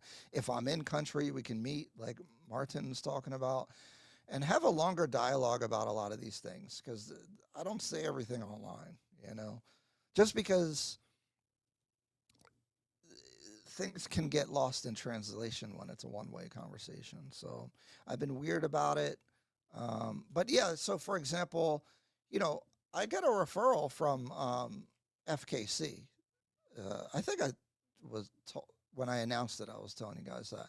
So, I mean, I do benefit from that, but I wouldn't have even dealt with them if I didn't think they were providing a good service. See, this is the weird thing, and I know Austin talks about this in not the best way that he communicates it, but a lot of work goes into establishing these relationships, building this stuff out, and finding the right people. And people are buying like millions of US dollars worth of real estate. Like these people are getting information, which I don't mind. Like I don't mind them. You know, if you use the free information, that's cool. It's, you know, because I like this. But shoot, if like shoot, let me get the commission. You know what I mean? Like so like if someone through the video, and guys, I'm just talking about the ethics of what I'm trying to do on this channel and kind of where I'm thinking about. So I'm just sharing, I'm being really transparent about like how I'm thinking about this.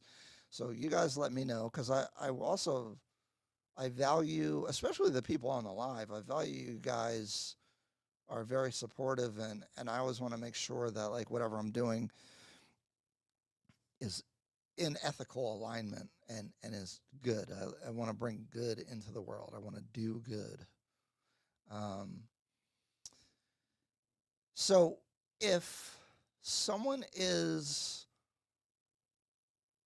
coming and investing and the information has helped them invest, maybe it saved them tens of thousands of dollars.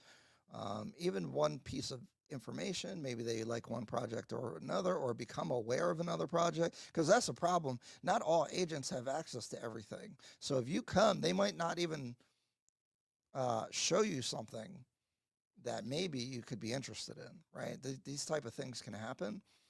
And so I do think it's a valuable service. So if there are ways to capture value that I'm putting out, I want to capture the value, but in an ethical way. And I think I have the solution for these things, but it's just taking a lot to put it together. That's why I'm thinking about this, because I want to make sure that the ethics are there with everything. But that's kind of what I'm thinking about. What are your guys' thoughts? Like, because I know when I don't really consider myself a YouTuber, to be honest. Like, this is kind of like a fun thing, and it has created a lot of business opportunity outside of the content, getting paid for content, which is interesting. But it's also, I always try to think, like, am I adding value? And I guess what I'm trying to figure out is like, you know, there's a lot of money flying around, and a lot these agents are catching some of these commissions that they ain't doing that. And so I'm like, yo, hold up. Not that they're not doing it. That was incorrect of how I'm saying it. They are not generating the business necessarily. They're just like benefiting from that, I guess. I don't know. So I don't know. I wonder what your guys' thoughts are on all that. McTreasure said, I'll book a consultation. Well, you're in the membership, no? Oh no, you don't have the symbol in there. But if you're in there, it's free. Inner Circle members, the one with the $25 a month, y'all can talk to me anytime. Obviously, I got to be available, but pretty much anytime. That's why people are in there. FKC legal system all the way, great legal-minded people. I'm telling they get it. I think it's such an alignment with like what their business does is exactly what many people need that are watching this content and buying or getting involved in business or doing anything substantial in Kenya. I mean, you're literally going to need that service. And so can we find the best people for that? That's why I have that relationship, because so far way better than anybody else. because it's chaos out there. I'm telling you, people are out there trying to do it. It's crazy. When you think of lawyers in the U.S., just delete everything in your mind because it doesn't work. Like even the lawyer at the development that I was having some friction with, garbage. Not like I'm beating them, making legal arguments, and they're the lawyer in Kenya, in their country. I'm sorry, I'm not impressed. You definitely need the banner. You always provide great wisdom and value. Thank you. I always appreciate your support. I KFC legal. Sometimes I almost do that too. You need a good legal counsel. Yeah. You know, there's a lot of people in the U.S. getting kicked out because they're in the U.S. illegally.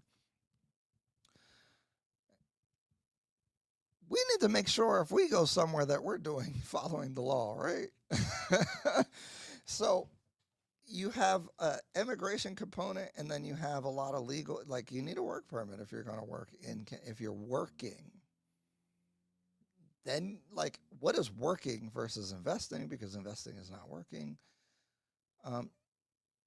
They kind of sort all that stuff out for you and give a clear picture of what you need, which I didn't get from everyone. Because how the heck did I buy 2 properties and then I ran into this Arthi Sasa problem? No one told me about this the whole time. What's up with that?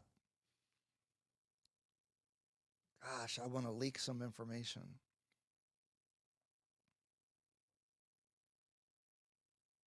I'm thinking about it. No, I'm not leaking the information. We didn't get 1 super chat today, so I'm not leaking that. I was going to tell y'all what's going to be announced. I was going to spoil the announcement. But the people on the live, y'all are like the cool people, you know. So, and not everyone's watching no 2-hour live. Well, have you guys been seeing the clips? That's what I wanted to ask.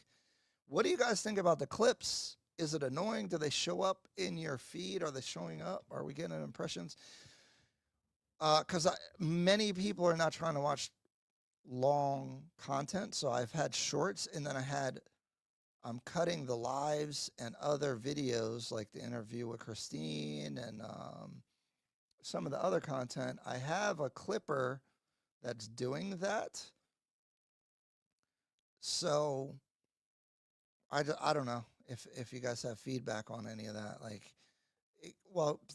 you guys are bad to ask because you guys actually watch the lives. But from a content perspective, I feel like a lot of good information gets lost because you'd have to watch the whole thing, right? So many people are not watching the full live with Franklin and Abdi from FKC Legal, so they're missing important information. But it's a lot. It's a lot of clips. And yeah, I'm paying for that out of pocket, you know, and you know, we're not making a lot over here, okay? Oh man, I'm slow on my soundboard.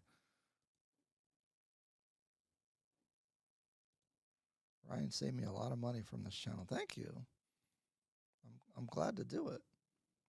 You guys are seeing the clips. Okay. I'm trying to upgrade my content creator game. Oh, we got a super chat. Oh no, my soundboard's crashing. Use this one. Hey, 200 Bob. I appreciate that. I appreciate. You ain't got no job and you ain't got shit to Oh, do. that was what I was trying to play. That was me. That was in reference to me. But 200 shillings super chat. Thank you.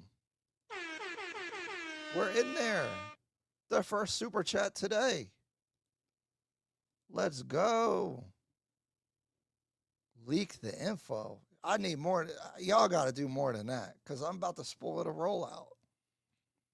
I was going to get some crazy content. I was going to hire all the videographers and everybody in Kenya for this announcement. but it's not going to be in full operation until January, February. I notice the videos and clips on my feed. I always watch all the full lot. Yeah, so then you wouldn't watch those. Okay. Interesting. I like the clips. I just think the clip thumbnails need to be different. Oh, that's what I'm working on. I want people to know that it's a clip from the live so that if you're watching the lives that you don't click them. But I thought that the time of the video will show that it's not a live, but I will work on that. That's a good feedback. That's what I was looking for. And the guy I have doing it is not really a native English speaker, I don't think. So like some of the thumbnails, we're working on it. But shout out to my clipper. He's cool. But if you guys have clippers, I'm also been kind of working with somebody else, like someone that understands the content more probably is going to be helpful. Yeah, I watch the clips most evenings more than the live broadcast. Oh, wow. Shout out to that. Thank you. I appreciate the feedback. Because I'm like, yo, there's good stuff in these lives that could get clipped. And that's the thing, like understanding where the good parts are and not is important. And that's where I draw the line. Like I'm not going back and clipping myself. If popcorn shops or snacks are not popular, what other food or restaurants? Man, you're going into the most competitive part of the market is this restaurant thing. If it was me, I think the thing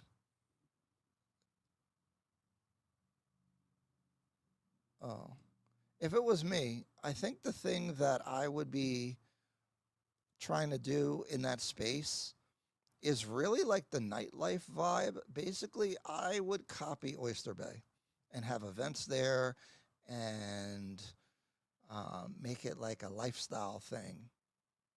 I think the food could be any type of food.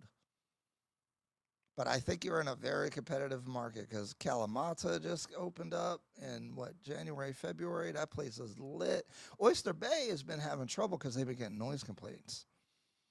They haven't been able to put their music up. They've been getting cracked down on, and the vibe ain't the same over there, to be honest.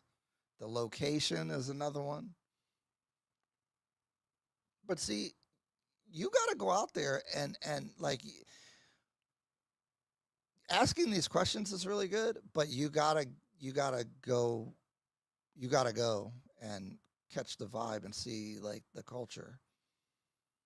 Because Kenyans love a timeout. Anyone do good video on Pandora? Show the model. It's not done actually.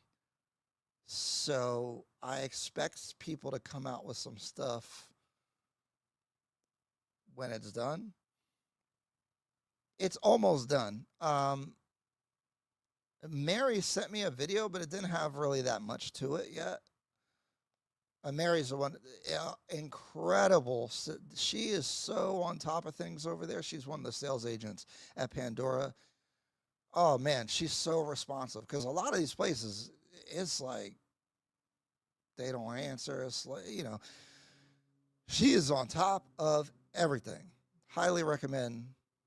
Like if you're buying over there or whatever you're doing, talk to Mary. Actually, I can link you with her directly and she'll send you whatever they got. Like if you ask like, hey, wanted to see what the kitchen looks like, she'll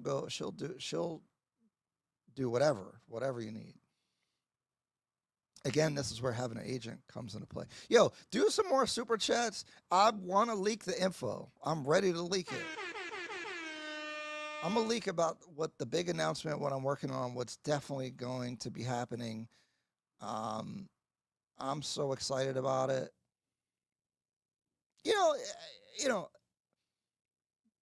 My venture to Kenya has given me a lot of purpose because personally,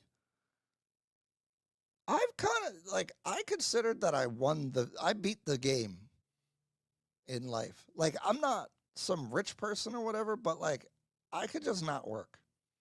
I've achieved financial freedom for myself to live a middle class, even though what is a middle class lifestyle anymore in America? Middle class, upper middle class lifestyle, which this is going to sound pretentious and annoying, but it is true that it created a new problem where like I didn't have anything to do. Like, yeah, building my company and all that is cool. Although, you know, the thing I loved about real estate was like helping first time home buyers, and a lot of that has changed. So the passion of like getting someone their first home and then seeing them build equity and all that kind of stuff has kind of gone away. So a lot of my purpose, my whole goal since I was like 15 was financial freedom. Like join the military. Like I had a whole plan, and then you like achieve it, and then you're like, what do I do? And I'm so mission like goal oriented that without like I needed a new goal. Like maybe my goal was too small. It was really a problem for me because now I'm missionless. Like you get depressed. Like what am I doing? What's the point of life? And Kenya just learning and trying to bring value and build something has given me a lot of purpose, to be honest. And just because I see a plethora of opportunity to not only, it's not really about making money, it's about like making an impact or being effective. But I think the money is a way to gauge, like, you know, or really people using the service as a way to gauge that.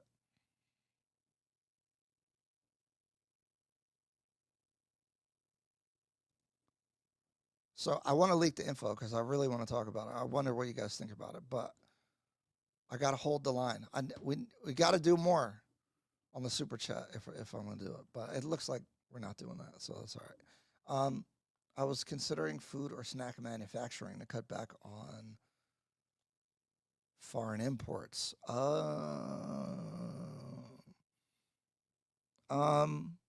I think the market's well served. I don't really know where the space is. In my opinion, like I would look to export natural foods outside. But I know you're talking more like snacks and like finished product. I don't know. Coffee is tough to get into because I was thinking coffee export's a cool thing, but I don't know. That's quite competitive as well. Yeah, I don't know on the food manufacturing. I don't know. That's a tough one. I don't have a good answer, to be honest. I don't know.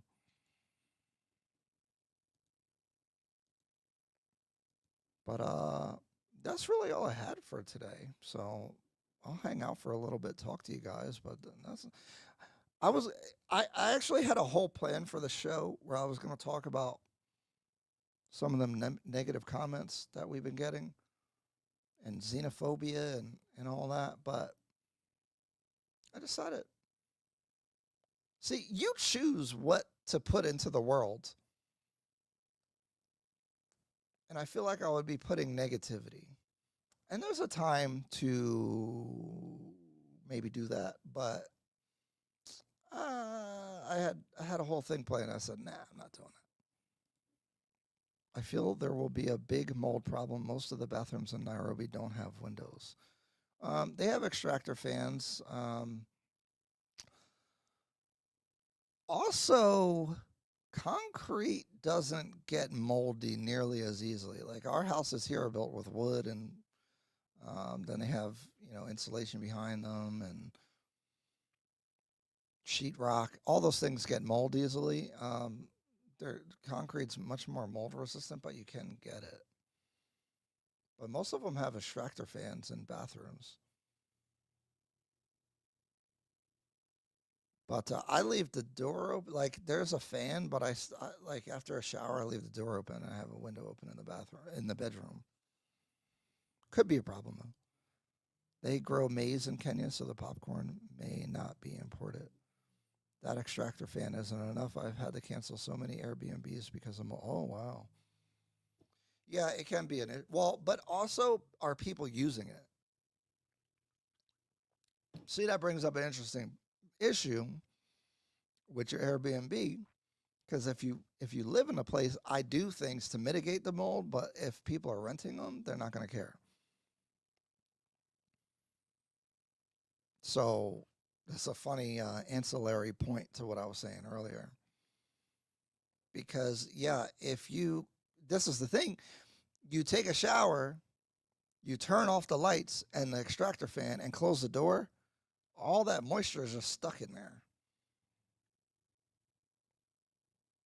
Because once you're done the shower, there's still steam and whatever. Or there's definitely still moisture. So really, you should leave it on. What I do is I just leave the bathroom door open.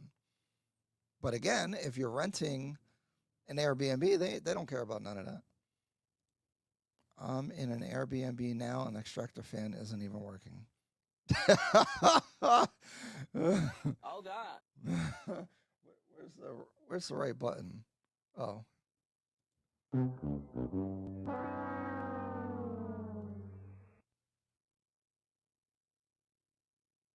You know, it's funny. Staying in Airbnb that's how you start learning how the market is, because you'll see how people take care of the properties. The pictures will look good, and then you'll go in there and you'll be like, yo, this furniture's all beat up. What's going on in here? Bathroom moldy. You know? That's a really good point. See, this is how we learned, though. Like, the extractor fit, like, that's an issue. The other issue is the dang water in the shower never stays in there. Like, the water gets all over the place because these places, they leak. The bathroom situation was crazy, to be honest. And it's not cheap per day stay. The hot water isn't hotting. Oh. Some of these places have solar hot water, which is good for the environment, but on days that it's not hot, it may not heat up. Cloudy, overcast. It's been raining over there, right? So if they have, this is a thing that you want to know, is what type of system they have for hot water. That's a question to always ask when you're buying, because some use tankless hot water heaters, but some of them, and then some, so like my place in Lavington has like an undersized water heater that only goes to certain water sources. So like the kitchen sink doesn't have hot water.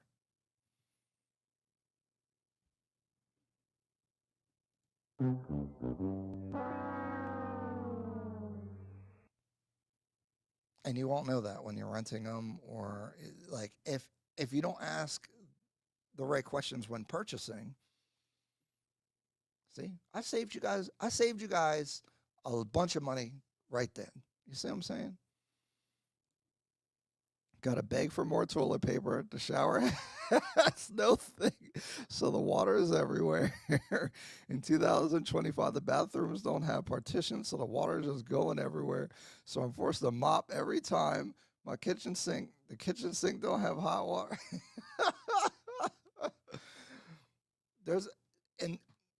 See, this is great because you'll also notice a difference between older developments and newer developments, because they have slowly been improving these things. Because if you stay in an older place, it might have this thing is scary. The shower head is the water heater. So it has like electrical wires connected to it where it's heating inside of itself. Very dangerous. Electric and water combined doesn't seem like a good idea to me. That was a common way that they were doing it. Not my favorite way. My bathroom sink where I brush my teeth also doesn't have hot water. And you're paying good money. Oh, this conversation is going to make a great clip. Yeah, I know. As if the channel gets bigger, I can like get someone to timestamp and clip and do all that stuff. I'm paying out of pocket now, you know. But that's a good point. I'll make sure that we clip this part. I'm learning. I usually always ask so many questions before I get an Airbnb. I'm testing because I want to buy there. Yeah, see, these are all these issues that come up. Guess what? This is a newer development in Killer Lake. It can happen. I'm not saying all the new stuff is perfect. I'm just saying you'll see this even more on the older properties. The shower head shocks. I've stayed in some Airbnbs where the host forced me to pay for the electric.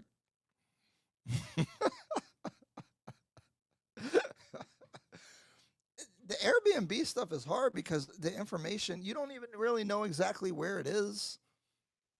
Tricky. This is why once I went to a place I liked, I just stayed there every time. Because the generator thing becomes an issue. Power goes out, the lights turn on, but the dang internet and the outlets don't work. Wow. Thanks. Sometimes no iron to iron the clothes. Oh, man. And, you know, I don't know why people are offended, but I'd like to have a dryer. Because now I'm spending all this time hanging up my clothes or put them on the roof. I ain't trying to do that. I ain't trying to do that. Oh. See, I wish we had more members because I would do like a members only for the live. That could be cool too. But we'll do it when we get bigger. Dang, only one super chat. We had $100 goal and we only got 200 bob. But thank you. I appreciate that though. That's I like this right here. Blood hell. That's dope because you didn't have to do that, you know. But I guess I can't make my special announcement, you know. Can't do it. Sometimes no pots, but there's a stove. This is how I felt when I went to Mombasa. I was like, ugh. It just threw me off. The whole thing. They got the metal gate in front of the door. Like, I just was like, ugh. Drives are important, especially, yeah, see me. I'm going to leave my clothes on the roof. Forget they're up there. It rains. They get re-wet. I stayed so many Airbnbs in Nairobi and have so many stories. The first place I ever stayed was, it was on Gong Road. And it said Kilimani, but it definitely wasn't. And I didn't know. And that place was not that nice. I'm like, yeah. I didn't know how to turn the hot water on. And it had one of them shocking things. I didn't get shocked, but I was looking at that thing like, yeah, why is there wires going to the shower head? This is Final Destination? What's happening here? I don't know what's up with that. I've never seen that before. I'd ask somebody, hey, how do I get hot water? See, thing I'm working on. It's going to help people. Help people avoid these issues. What about the building where the security forces you to come and pick up your guests if you don't tip them? this.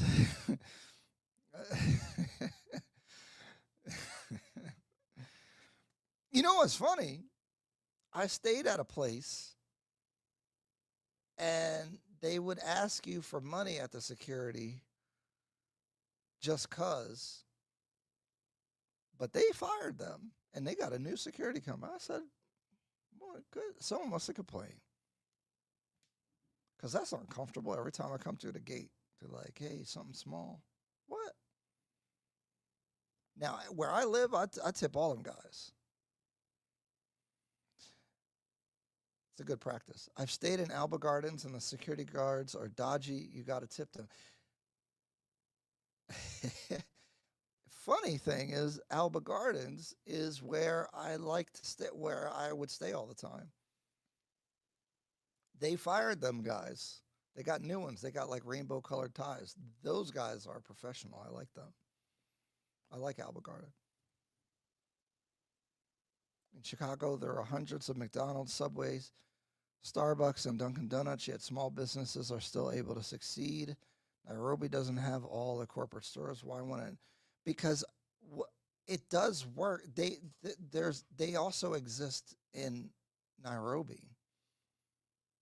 But what you understand, like, you're competing against the street food vendors and they're there. You just may not be noticing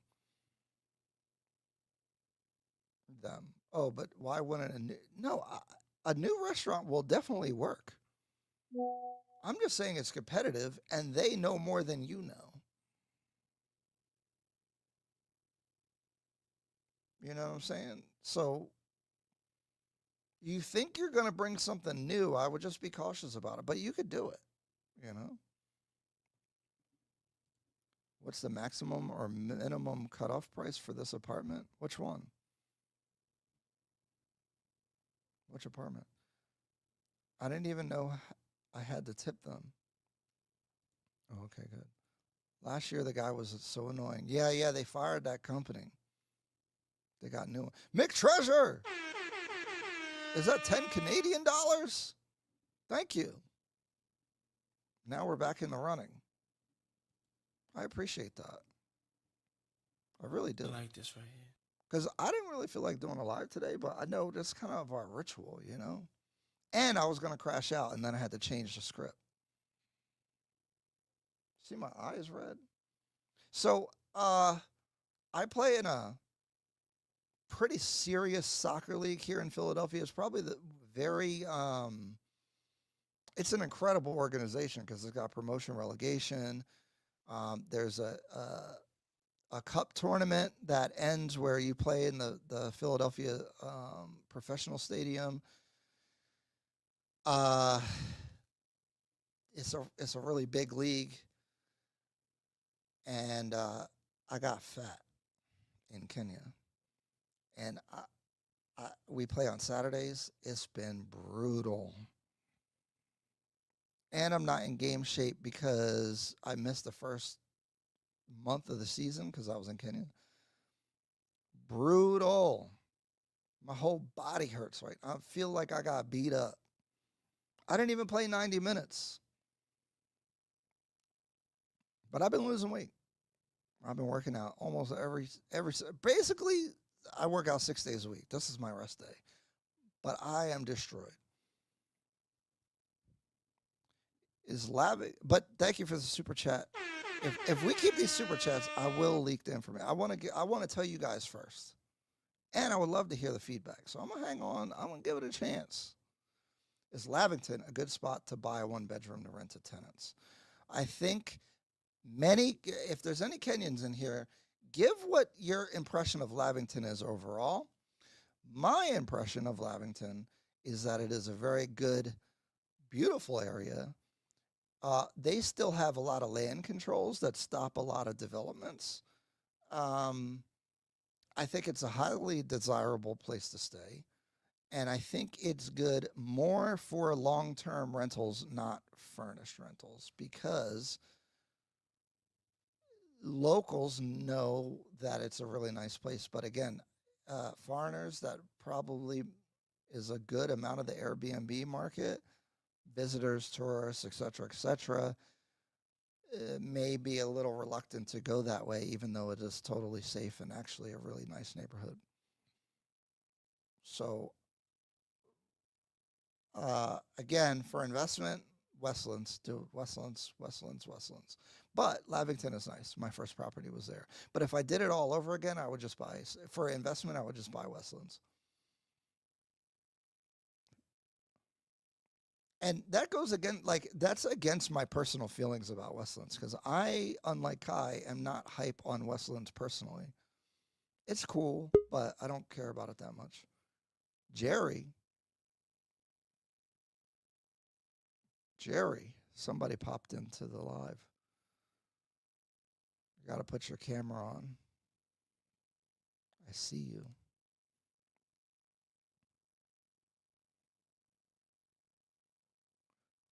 You got to put your camera on. You can turn it off, but I want to know who I'm talking to, who popped in. You know, can't just be having randos in here.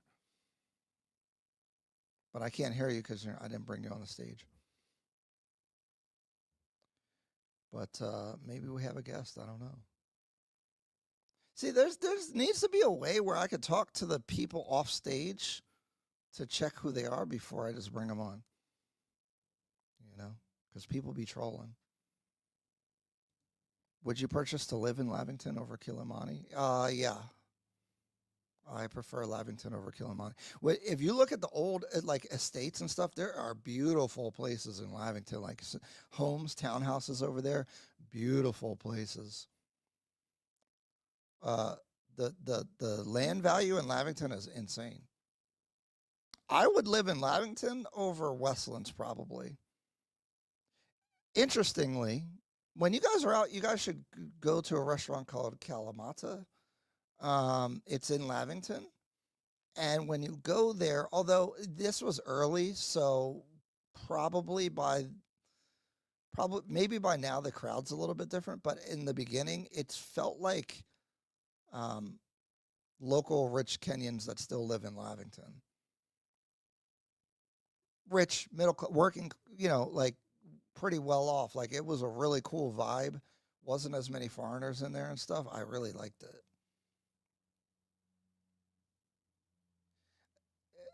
Levy, the funny thing is oh, a private chat.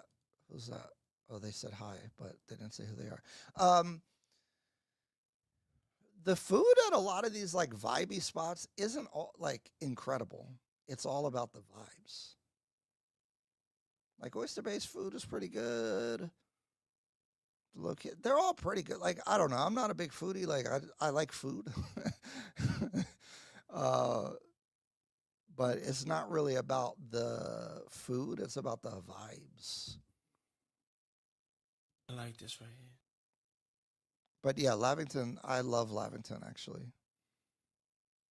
It's very green. I like the green. I hope Nairobi overall, when they come out with those new zoning requirements, what they're supposed to come out with in a couple months, I hope that they have incorporated maintaining greenness in their planning.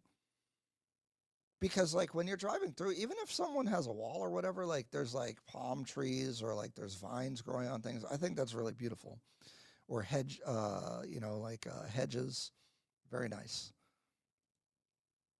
I want long-term renters. Airbnb seems unreliable because there's so much competition. I still think Westlands is better for that, but I don't think you'll have trouble renting in Lavington. I think it's pretty desirable from a local perspective. And I think that's a more reliable market to be appealing to because, you know, tourism and all that stuff can go up and down. Westlands is too expensive and not very green. So to me, no character. Yeah, so this is why I like to separate investment from personal because when you mix those purposes, you could get a mixture that doesn't satisfy either of those requirements. I always caution people about that. Like if you're buying an investment, just buy an investment so you can get the best investment and then use the money from the investment to rent where you want to go to when you want to stay there instead of like using it a little bit for yourself, and then renting it out part of the time, and then you're going to be really pissed off when people mess up your stuff, and that's just the whole thing. I don't think you should mix the two, but that's my opinion. But yeah, I think you can rent it unfurnished. Like if you're doing unfurnished, yeah, no problem. But if it's too expensive, I get that part too.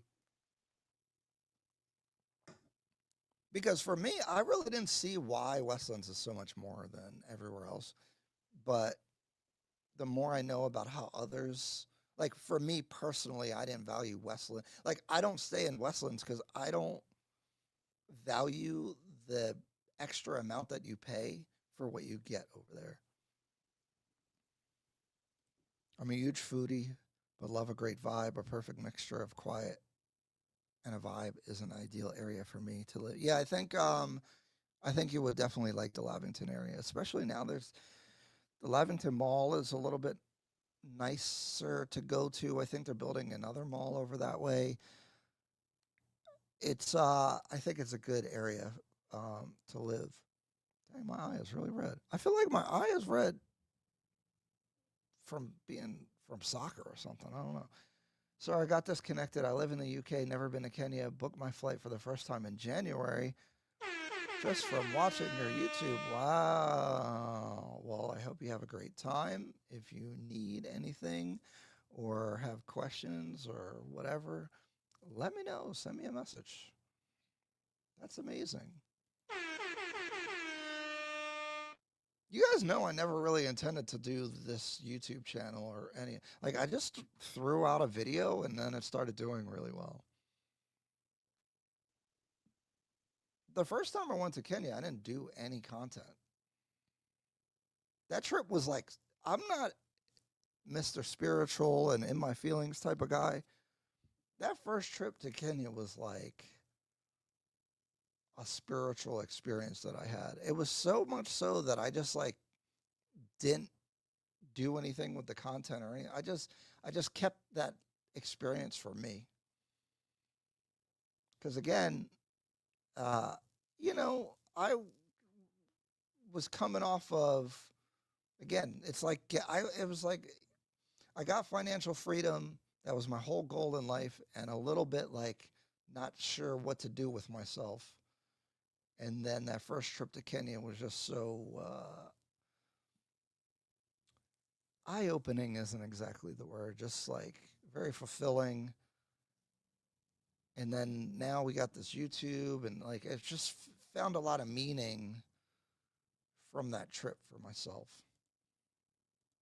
There's rarely speak easy spots in Nairobi. Everything I've seen is loud.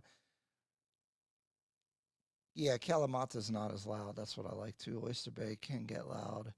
Yeah, I agree. I want to be able to speak to people and them hear me at a reasonable, like not having to speak in their ear or yell, but with a vibe. I like a loungy type thing. I'm gonna give y'all this concept. Man. This is where my lack of like working with people or not taking like investors hurts. I'm gonna give y'all the whole game plan of something that I want to do. I'll do it eventually when I have like a bunch of money that I could just burn some money. Hold on, let me read these comments. I'm gonna give you what I'm talking about. Is there a really good walkable area in Nairobi with decent sidewalks and streets? That is something that they need to include in the zoning plan. Any new development should have to build a sidewalk in Nairobi. That should be part of the zoning. And over time, you would organically get better sidewalks. Because, man, it's hazardous out there. One of the reasons why I bought the property that I purchased in Lavington is that it's on a private road. So there's a gate to even get on the road where the apartment is. certain areas of Lavington are walkable. Certain areas of Kilauea are walkable. Kilauea has better sidewalks in many areas. I can't give you the names of the roads and stuff because I'm not entirely sure, but you will see them. So that is very block by block, but I would say Kilimani, forget about it. Lavington, yes. Kilauea, yes, but not every area is walkable. And when we say walkable, I mean like you're not stepping over drainage ditches and being on the side of the road and then there's a hole in the ground and all that kind of thing. You know, you're familiar. So Lavington it is. If I can get 1,400, if I can get 1,400 a month furnished rent in Lavington, how many bedrooms? So you're furnishing it? What do you mean? Explain the whole thing. I'm a little confused. And are you talking about paying or getting? Should be part of the zoning along with good drainage, but it's not. No, so there was a court case that is requiring Nairobi County to update its zoning law. And I think they're going to do a good, I think they'll do good, to be honest. The outside appearance of a lot of places is a problem. Like, inside the developments is great, but then like you're saying, the walkability and how things look outside and outside of the compounds is kind of the Wild West, and that could be improved. And but make it the developer's responsibility so that the county doesn't have to do it. I think that's a smart thing. Like, because it wouldn't cost these developers anything to do it. Plus, it's a requirement. You know, I think that's a really good solution. Do you think I can get $1,400 a month for rent in Lavington, 1 bedroom? No. Furnished, maybe. You're asking a lot. My unfurnished 1 bed is 60,000 shillings or $500 about. If it was furnished, it's probably about 1,000. But again, then I don't know that market. I don't know what happens with that market. It's not, but the quality there is like mid to good, I guess. Amenities, it has the amenities, but the management at that place is like, if I did it again, again, I probably would have bought in Westlands, to be honest. But this was my trial run, so it was only $6 million for the place. So I mean, I didn't want to jump out the window on the first time go. But getting 1,400, I don't think so. In Lavington, 65 square meters, I don't think so. I could be wrong. Like, you got to ask more people.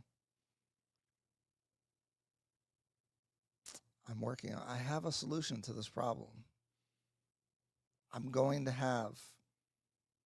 There's going to be something that solves the problem of me not knowing that answer.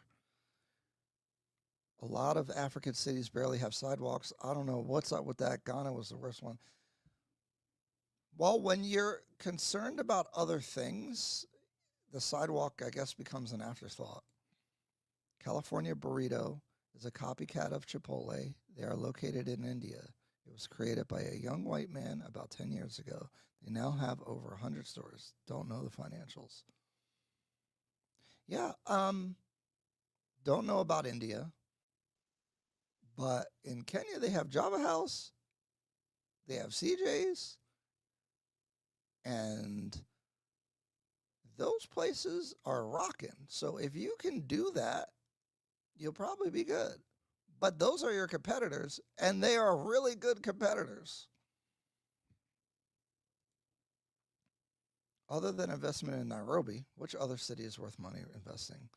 I was doing a consultation the other day about this. My view of so the suburbs are going to be growing. So outside of Nairobi, everywhere around Nairobi is just going to keep developing, because what's going to happen is it's going to keep getting more expensive. There's going to be more development unless something changes.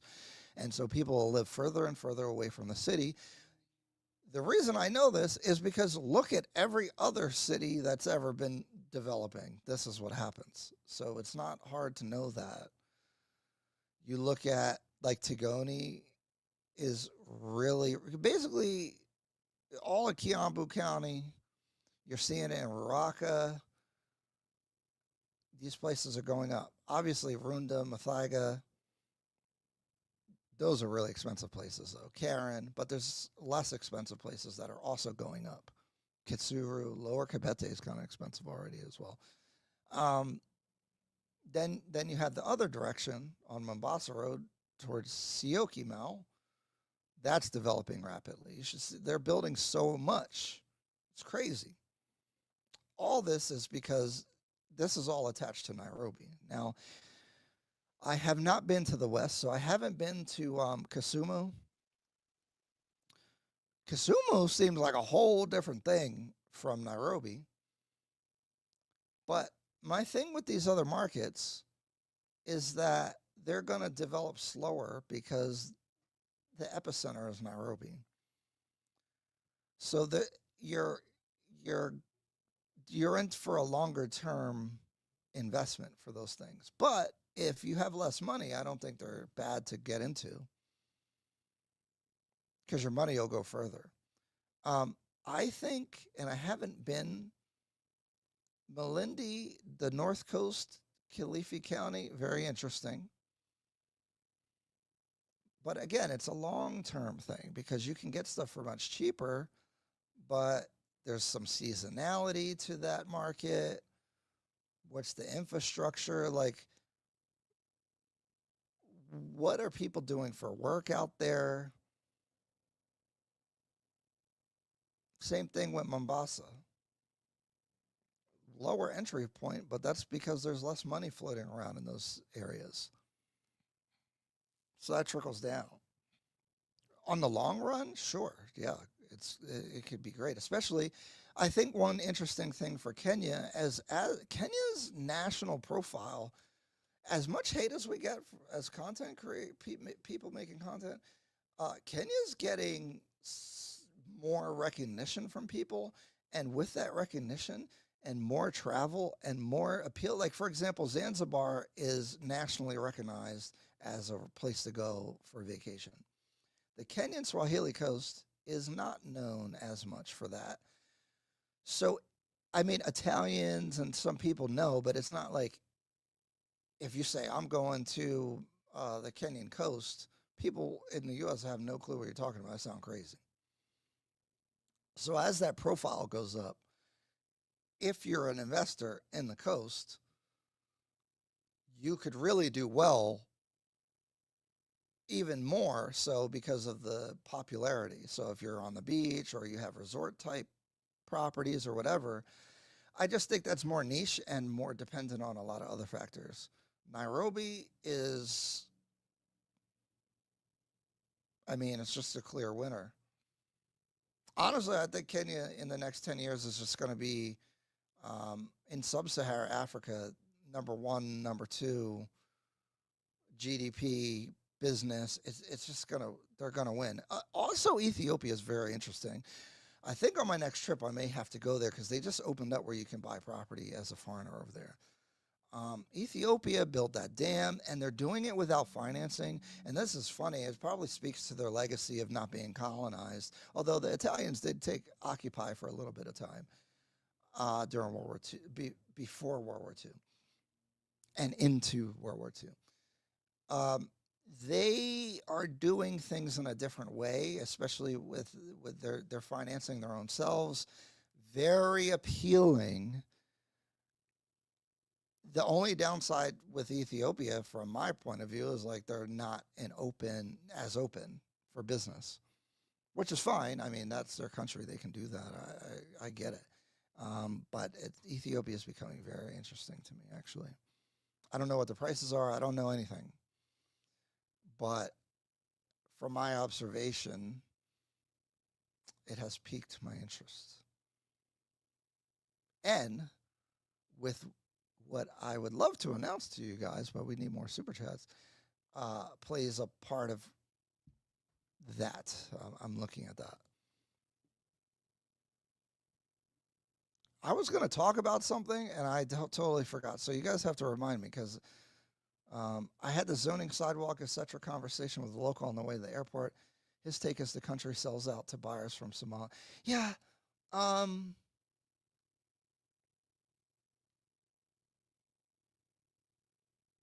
I really don't have the credibility to say this, but I think a lot of people just resort to that as an answer for everything, which is corruption.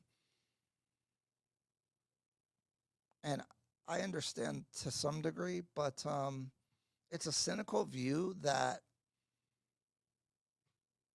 again, I'm not qualified to have this position, but I do have it right now. Or not position, but hypothesis that that's not exactly like, I think that's just an easy thing to say. And everything's so conspiratorial. I don't really think it goes that deep. Like, when you hire somebody to do something in Kenya, there just seems to be a lack of preparation and strategy and like organization and efficiency. And I imagine that carries its way through a lot of different things.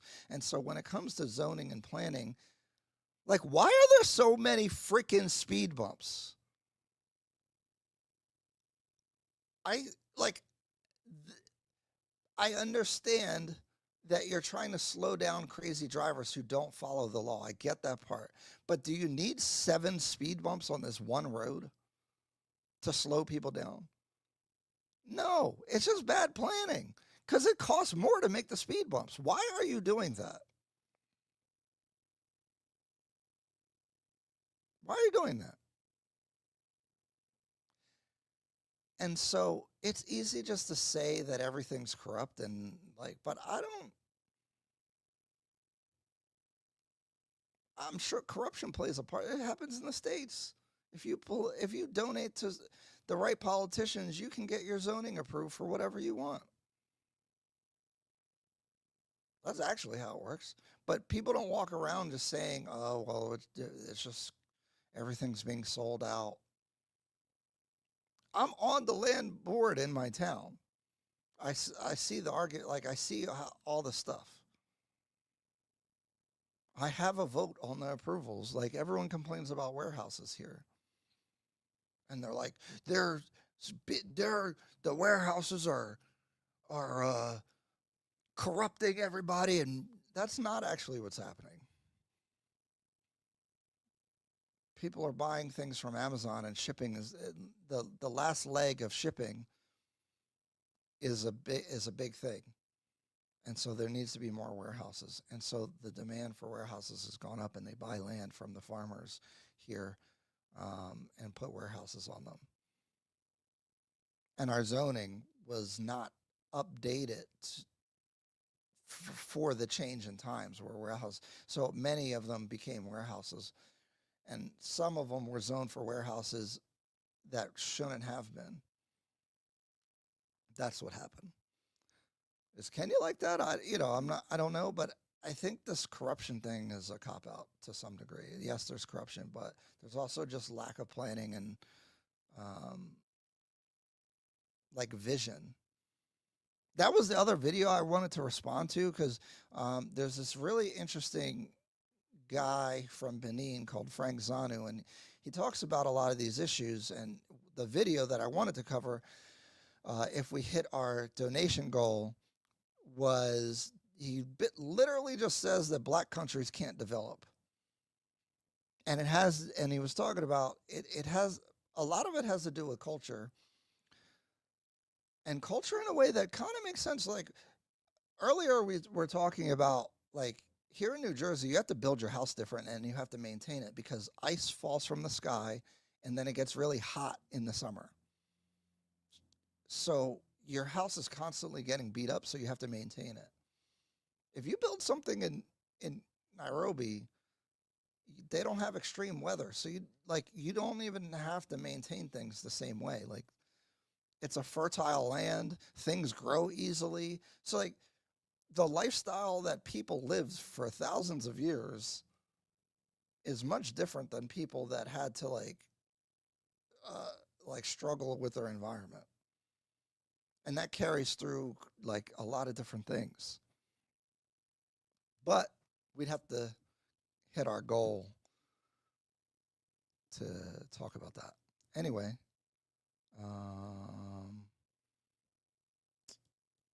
there was a bunch of things that we had to talk about. The Mexican restaurant you mentioned, do they have multiple locations? Botanica / Mercado, is that what you're talking about? That's a Mexican style restaurant. Incredible food over there, by the way. Or you start talking about Kalamata. Kalamata is not Mexican. They only have one location.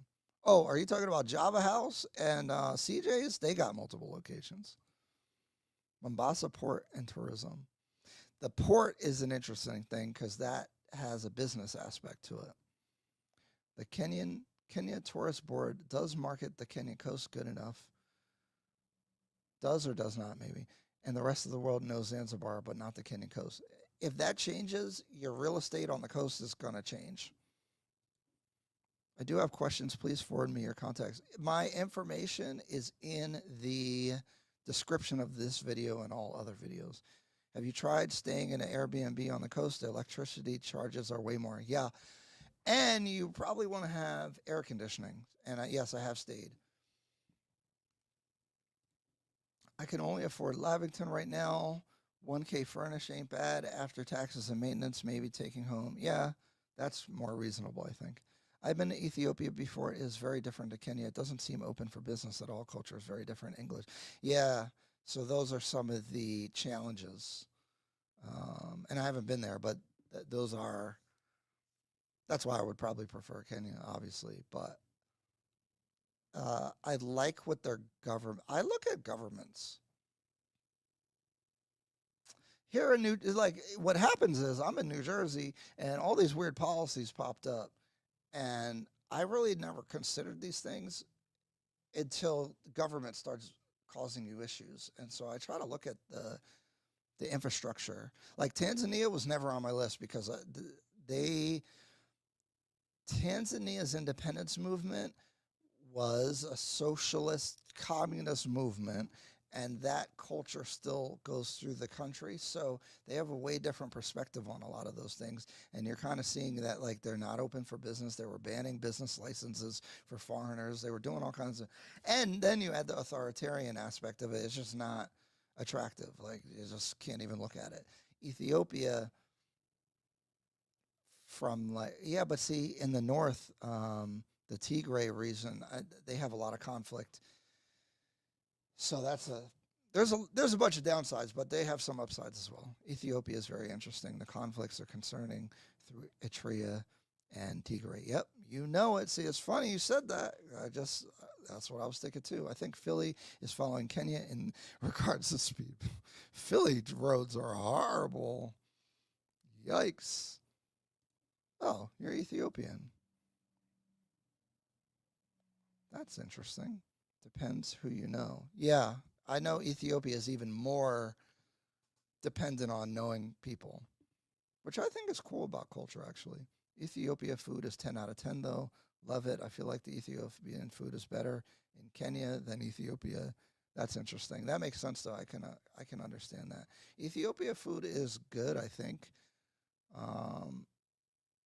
Similar, like, is it kind of similar? Like, it's funny, the closer that way you go, the more like Indian the food gets, or like towards that type of vibe, I think. But maybe I'm wrong. I have no idea.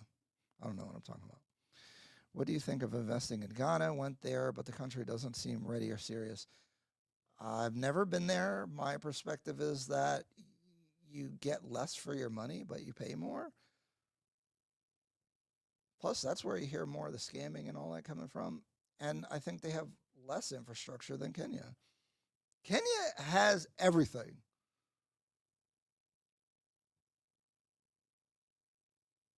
I think I picked right. And it sounds crazy because I've been nowhere else on the continent yet, but I think it's quite obvious. Like, look, add up, like, if you put everything on a board on what Kenya has, I mean, they're winning in a lot of categories. Shout out to Kenya. You guys have done well. And I suspect part of it is their location, but a lot of it has to do with, and this is why I don't like South Africa. South Africa has the original sin of apartheid, and it's an impossible situation to resolve, but they are going to be stuck until they can resolve it. Kenya has very deep land issues from the independence era time and colonialism, but they are way better positioned to handle those issues as opposed to South Africa.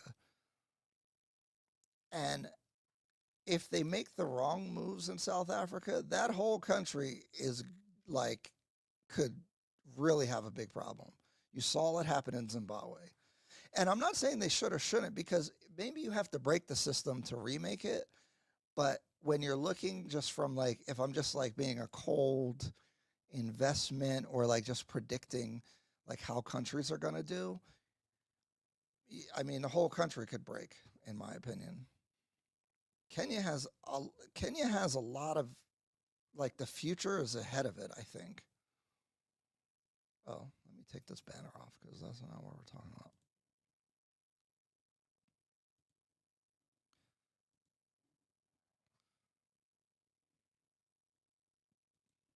Culture doesn't affect people as much as climate does. In Europe, US, you need economic efficiencies for survival along the equator. Weather is good. Food grows everywhere. Case in point, Uganda. Well, the weather affects your culture. Like, I didn't know this. Yo, the Vikings went everywhere. Denmark, Norway, Sweden, all them places up there, Scandinavia. They done took. I didn't know they basically like took half of England. They went all the way to like Turkey and everything.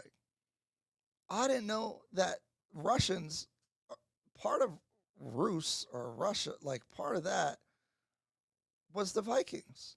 Normandy is the Vikings. They went everywhere, but they went everywhere because it was cold and they couldn't grow nothing. And so it was better to go to other people's places and just take their stuff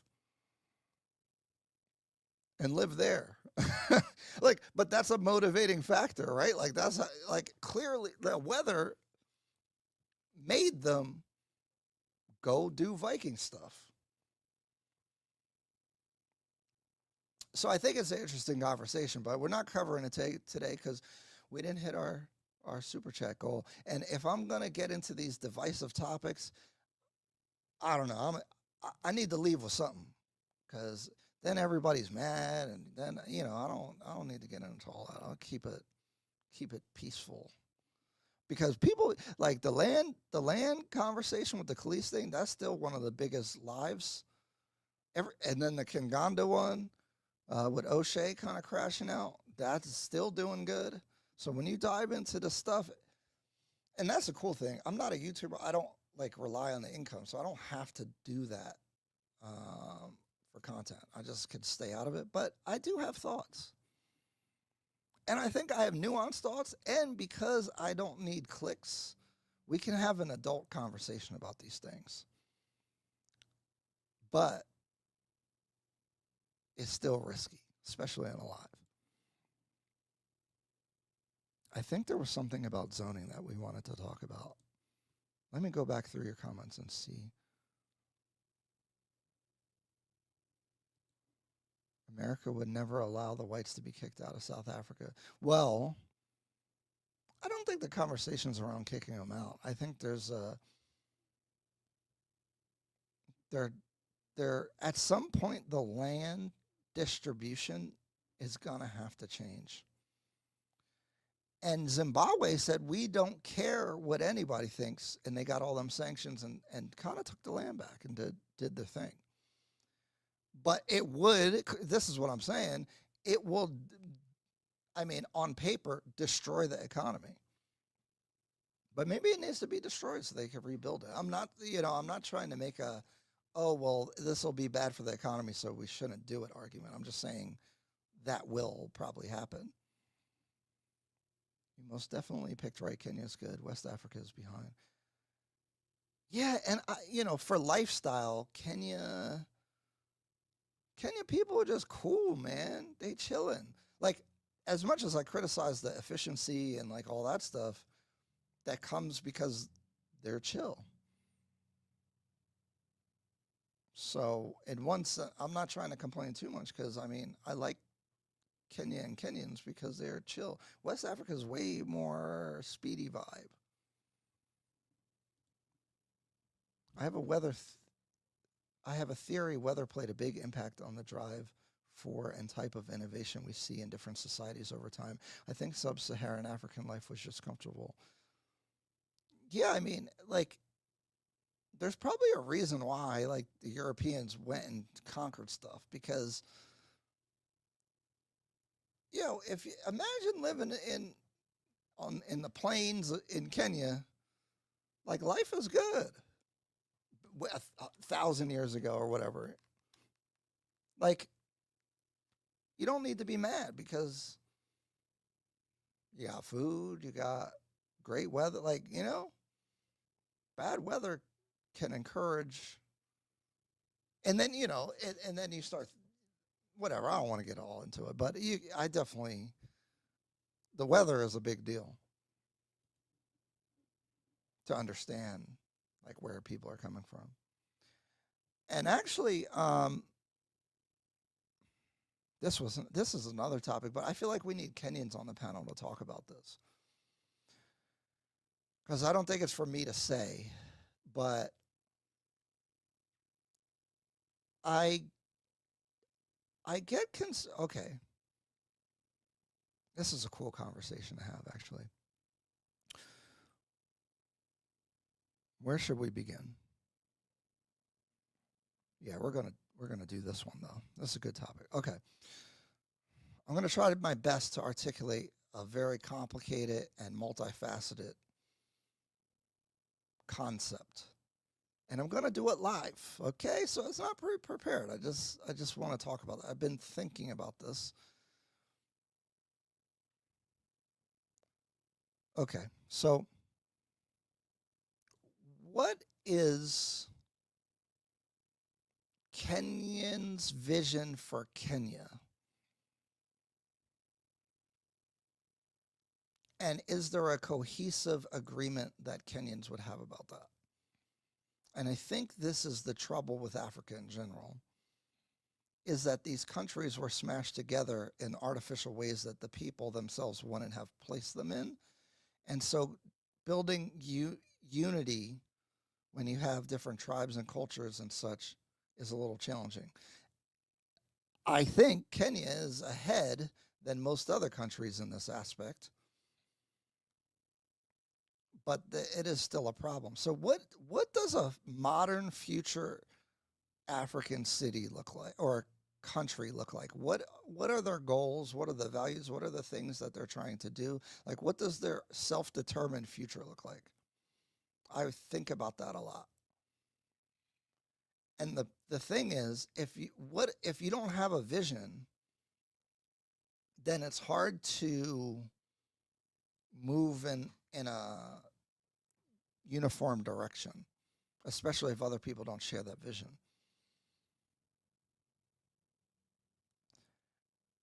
I've seen the example said that if you ask 10 Japanese people, they'll have a similar understanding of what their country represents and what their country is trying to do.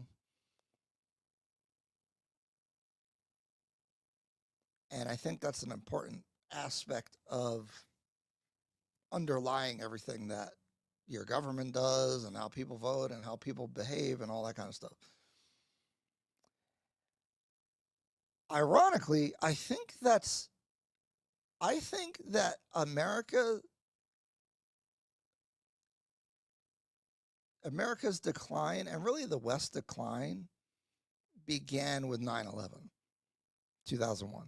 Like if you were pointing at the peak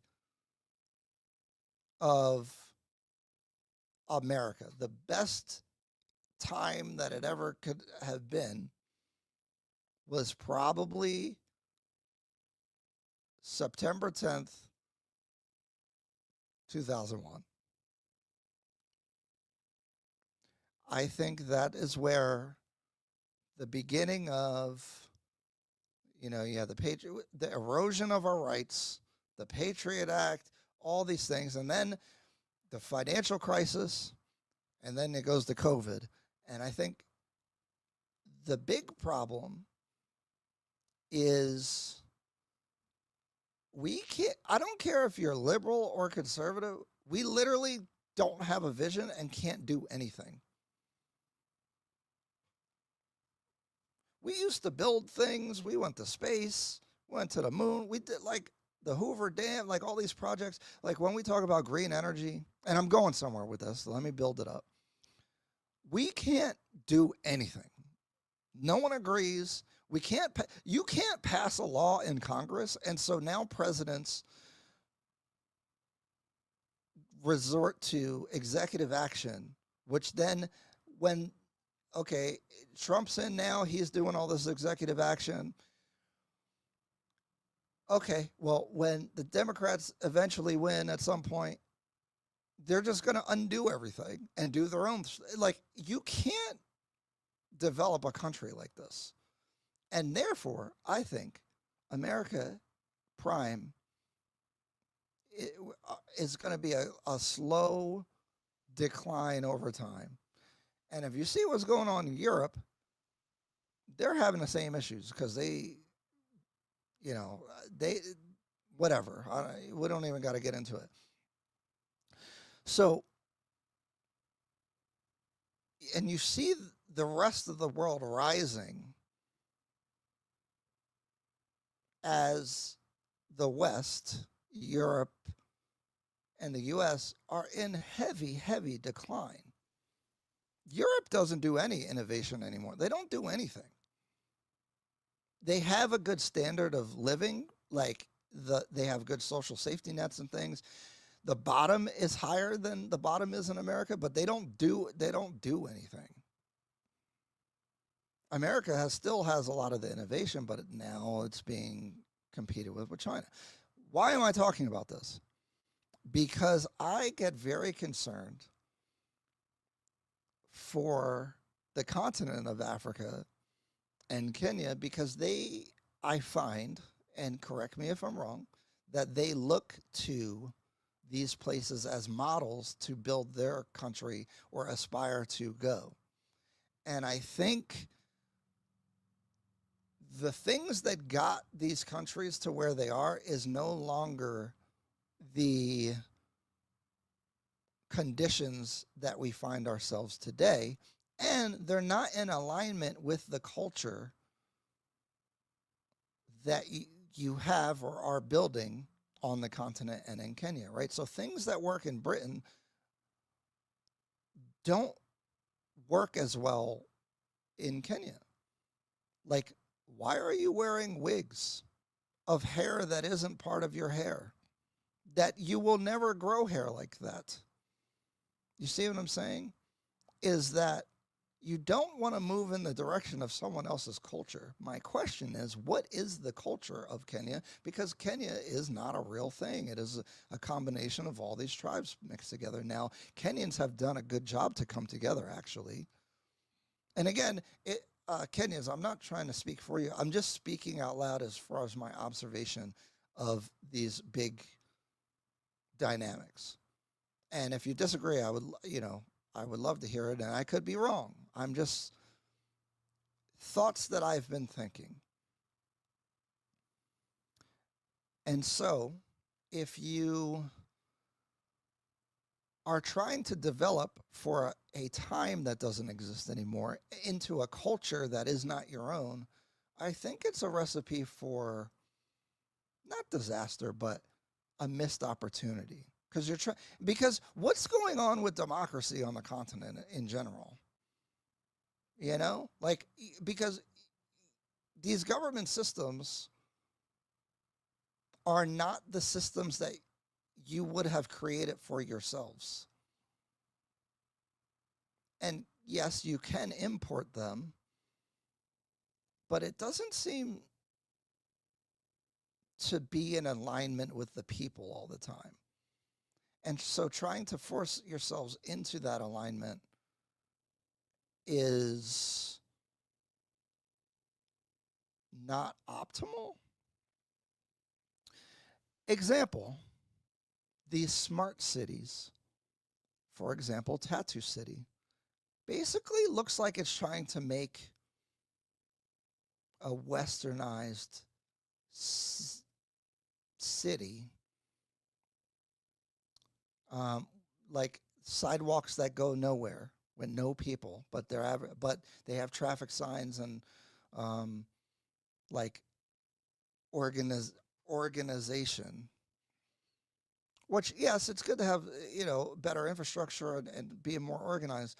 But I wonder, what is the self-determined cultural fit for, like, what would have happened if you weren't influenced and had these systems placed upon you? What would have developed, and what direction would you go? What's in alignment with the culture? And I don't know the answer to that question, but I would suspect that it is not putting white people wigs on your head in the legal system, Like, what is that? And I'm using that as a symbol for other things and other systems, because if you look at, like, this is how I'm able to do real estate, because U.S. law is based off of British common law, which comes from the Magna Carta and all that. It was developed over a long period of time, which takes from Greek as well, a little bit.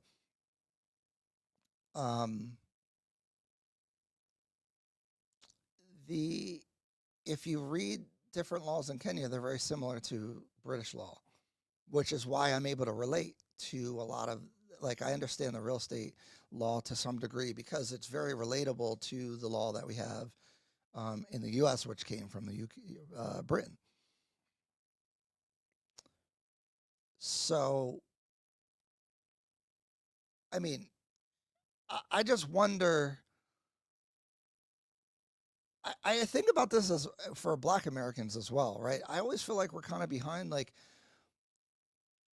everyone's proud of these first generation of people that are going to college and stuff, really more the decades prior, but college ain't what it used to be. And so now you're finally getting into these things, and the target moved because now you're getting into this higher education, but now the debt is so much higher, student loan debt. So you're running into a trap that used to work because you came late. And because we talked about Nairobi County zoning, like, what does a Kenyan city look like that matches Kenya's culture? And what does how does the zoning encourage that? You know what I mean? Like, that's where I'm coming from. And I'm talking about the self-determination of Kenya. I'm not trying to put my own perspective on what they should or should not do. I am just asking, is what they're doing an emulation of these old systems that I think are failing now because that's the model, or is that the self-determined view of Kenya? So we got a super chat here, a big one. Thank you so much. I appreciate it. I like this right here. Kobe Thanos Temba. The approach you people are using to come to Kenya is wrong. As a collective, you look down on African people in the U.S., and now you're looking to have the same neo-colonialist ideas in your move to Kenya. Don't come as saviors. Who said that? What are you even addressing? And the idea, this neo-colonial idea is so funny to me because how? What's neo-colonial about it? The approach you people are using to come to Kenya, And then you're grouping you people as if we're all the same.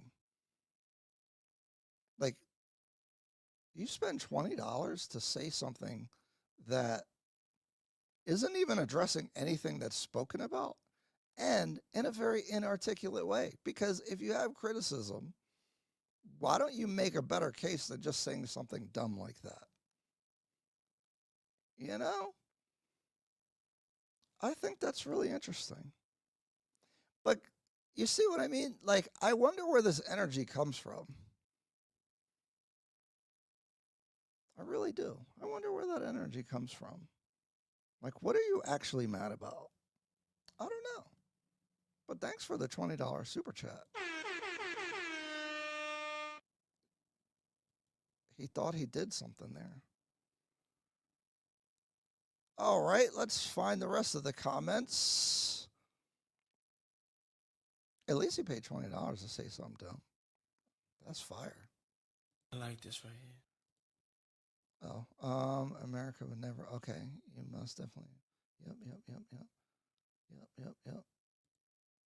The infrastructure in South Africa is already built. It is built. And it's good, allegedly. By the way, all independence movements in Africa, including Mau Mau in Kenya, were socialist. Reason Kenya became capitalist was bribes by UK to keep white settler business. Yes, but you needed the people in power to agree to that. And while it caused a problem, I understand. The problem I think that Kenya has unraveling that is a lot better than what South Africa and a lot of these other countries got to deal with.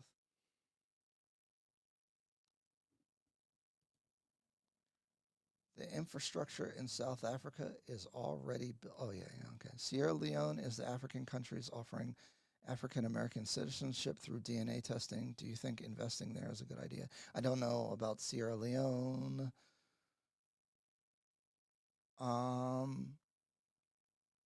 Dang. I don't know. Citizenship isn't like this big thing to me, to be honest. The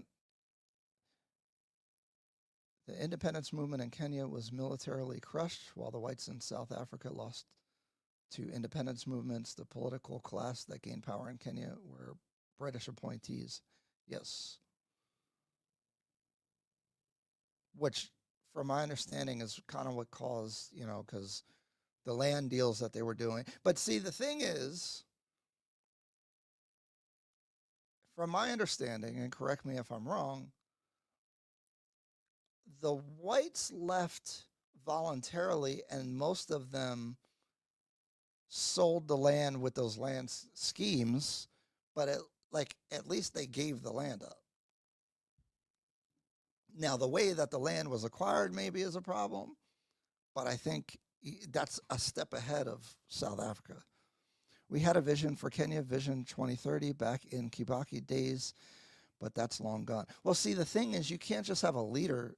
Because you need, the people have to be in alignment with the leader's plans in general, because they were living off us.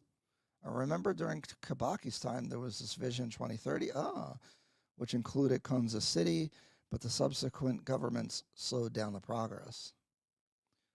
Tell that to the Dutch that spat on the police. That's what I'm wondering, too. Like, you got smoke for me. Why did the police let that guy act like that when they would have never let a Kenyan act like that? And you got smoke for me? That's crazy. If you paid attention, he was deported. Yeah, but I mean, he was deported but treated very nicely. I don't think a Kenyan could do that. He should be in jail as we type. Dude, see, and this is the thing. I seen all them videos. I was angry. the audacity to go and do something like that and then act like that with the police. But you have active delineation movements currently in the U.S. What the F does that have to do with me? Like, this guy, like, you need an IQ test, bro, because you're talking about things that aren't anything that I'm talking about. Like, you're just going on anybody's thing and just saying random stuff that you're mad about. The cohesive American dream that held the American people together is dead. There is no U.S. There's only them. Yeah, that's the thing, man. Like, it's too divided.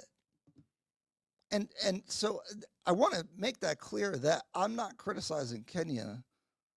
Well, I guess it is criticism, but I have the same criticism for the U.S. I'm saying, like, when you objectively look at a place, if the people are disjointed, it's going to be a problem. And I'm not saying you have to agree on everything, but like, what is the vision? What is America anymore? I don't look down on anyone. The whites look down on you, but most still kiss their ass. I like it because they built the infrastructure first. That's true. I get that. You know, like that is like I see the appeal of those things. I have an aversion to this thing where you're just trying to recreate like Western stuff. Like, why don't you, like, what's the Kenyan spin on the city? For example,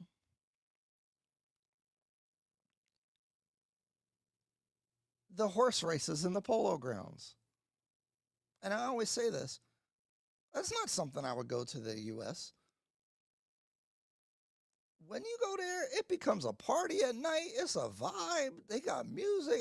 Like, it's such a dope, like, and that feels like a cultural thing. Like, Kenyans love to have a good time, generally. Like, the vibe is so good. But that's like the Kenyan spin on a polo match, because I think of a polo match, and if you go in Britain, it ain't going to be no music and food and a cookout and dancing and all that. That's not, you see what I'm saying? So, like, what's the Kenyan version of a modern city look like versus an emulation of a U.S. city? And maybe they're not doing, like, maybe I could be wrong. You know what I mean? Like, I don't really know. I'm really just throwing the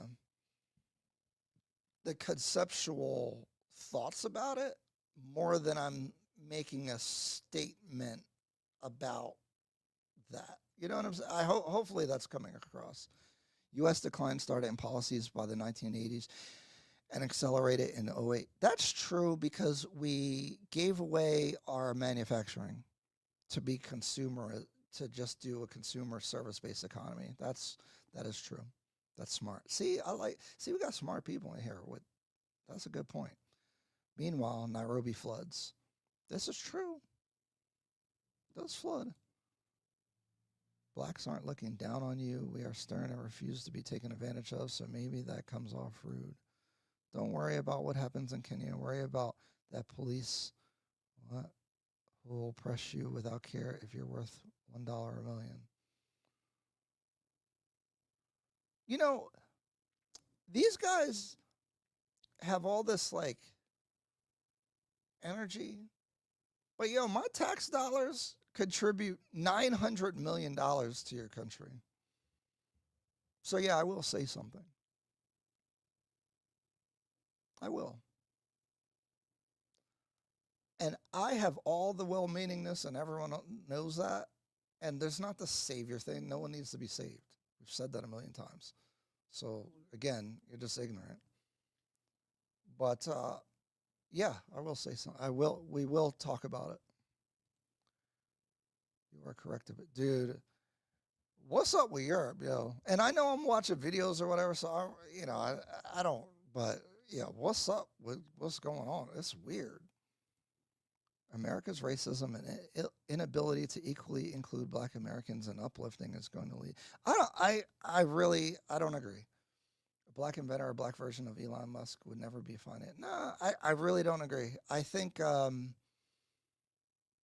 don't think it's a huge problem, to be honest. Racism does exist and it affects things. Trust me. I, I would agree with that. I don't even think it's on the list of top 10 problems. I really don't. It matters, but I don't think it's a systemic problem that's holding the country back.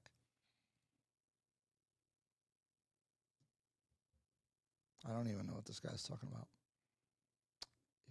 He'll get banned eventually, but I'm giving him a chance to say something intelligent first, because he's just I'm giving you a chance to like seem like you know what you're talking about at all. When foreigners get to Kenya and start wanting to change it, it rubs Kenyans the wrong way, and that's why you're now getting all these xenophobic backlash and complaints. Yeah, I don't think I'm changing Kenya or advocating for it to change necessarily. I don't know. Maybe. But what if that change is helpful?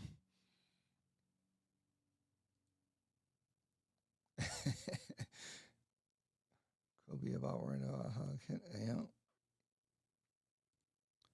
reading is fundamental.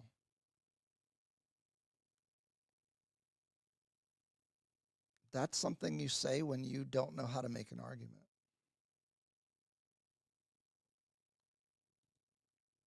I'm still trying to give him a chance to make an argument, but probably going to ban him just because he's an idiot.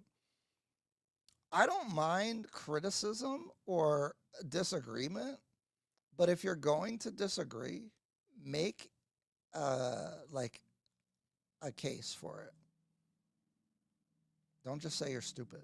That doesn't do anything. Or throw labels. You're a neo-colonialist. Really? How? Why?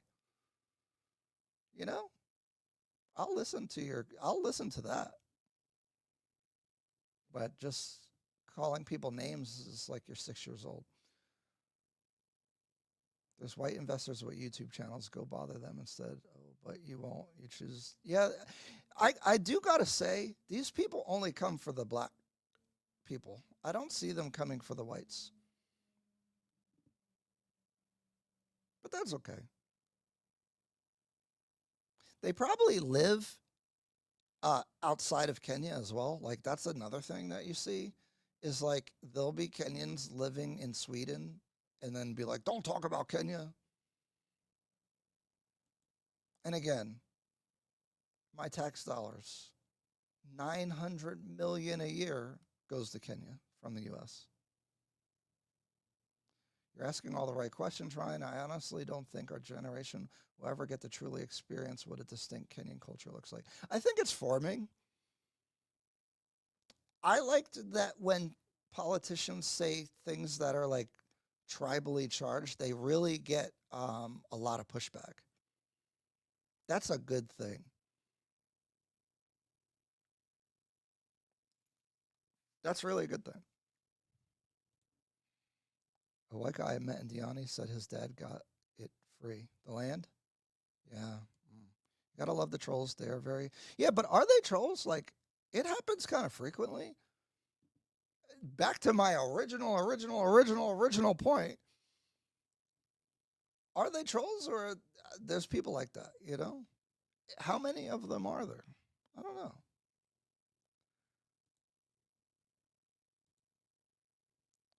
Go settle in a country that actually cares about your ancestry.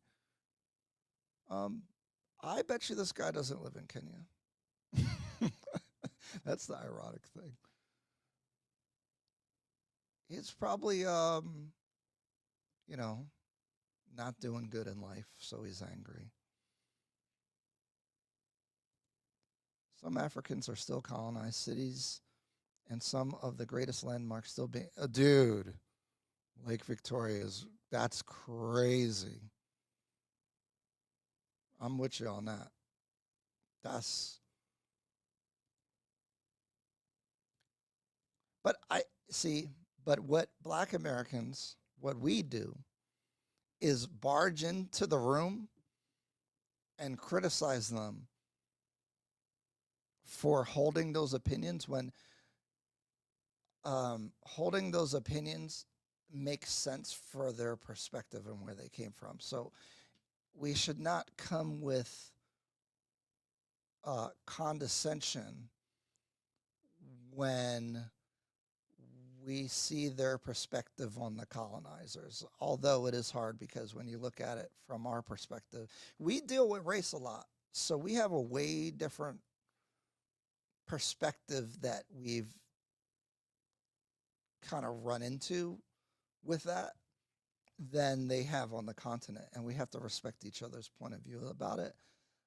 Obviously, I'm in the same camp with that, but we have to, I don't know, we have to come with understanding into that conversation.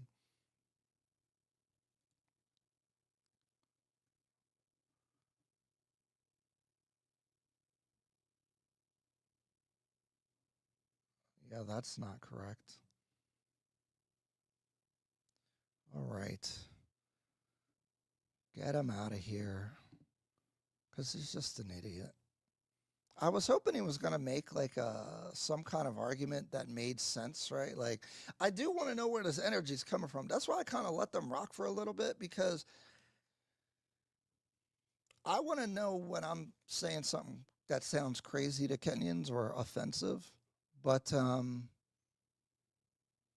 one ever makes an argument. He's like addressing things that we're not even saying. So be gone.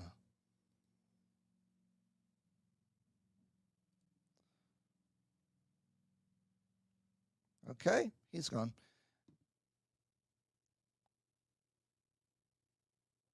Oh, he says he has a, yeah. Anyway, we're done with him. I think you personally have a great approach to Kenya, but there are many Americans who have the neo-colonial mindset, a la Liberia. Whites are mostly shy out of guilt. Yeah, I don't, I only know what the other content creators are doing, and I don't think any of them. Guys, I kind of don't buy the neo-colonial thing for blacks. I'm sorry. And I know Liberia, they did do that. So it's a valid thing. I just don't really buy it. Like, you'd have to point to examples of it. But I appreciate it, and I appreciate the input. I'd be open to hearing things that seem neo-colonial from blacks' perspective, like things that you think that an individual, like specific things, so that they could be talked about. I guess we will see. It's mostly empty. This is a true think tank visionary moment. I'd love to see a purely African Ubuntu vision. I don't want to be too idealistic about that, but I just do wonder what that looks like, I agree with your observations about Kenya. Deeply rooted in our historical British colonial legacy and influence, UK plays a big behind-the-scenes role in making sure these are maintained. If I sense a Kenyan Bolt driver is trying to cheat me, I'm not going to be shy about it. The colonial trolls wearing blackface. Yeah. I'll play devil's advocate for Kobe. Yeah, see, freedom has criticisms, but I don't like. Anyway, let me read this. Even though I have to make it clear I don't agree with him, a Kenyan would never go to America or UK and tell them how to make it like Kenya. Yeah, do you think that's what's happening? Also, they do, because there's tens of thousands of Kenyans in America with opinions and saying things. Some of them run for office. And we let them.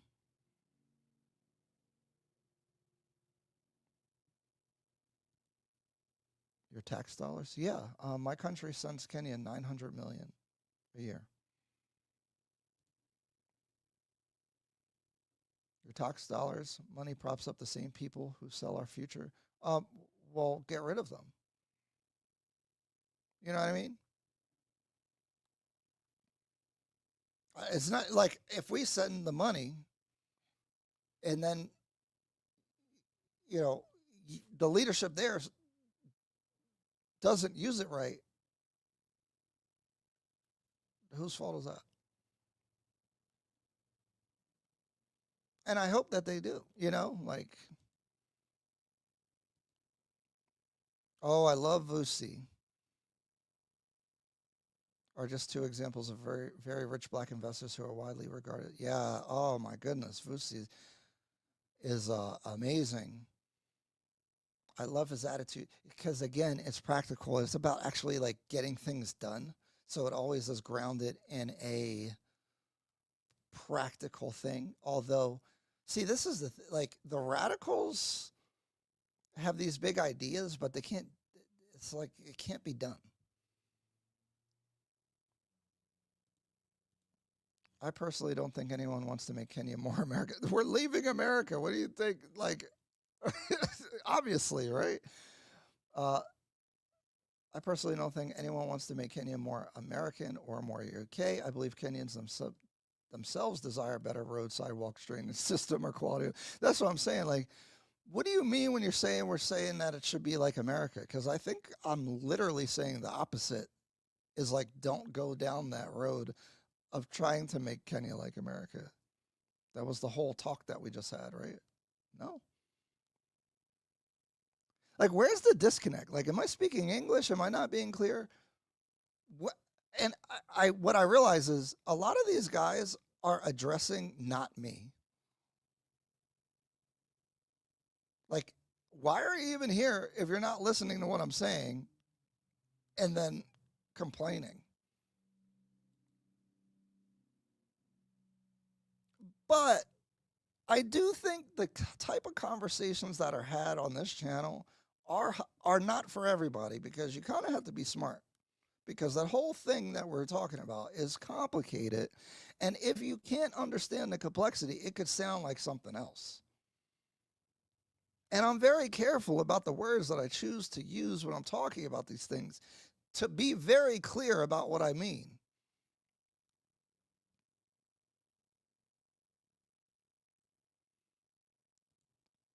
They never come for the whites. I try not to do the this for that,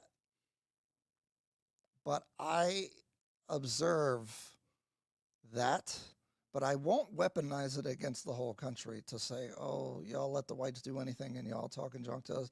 I will weaponize it directly to the individual that's doing that, you know. America still has a Confederate statues and monuments, so we who are Black Americans have a lot of compassion and grace, because we truly do understand it's important to have the conversation.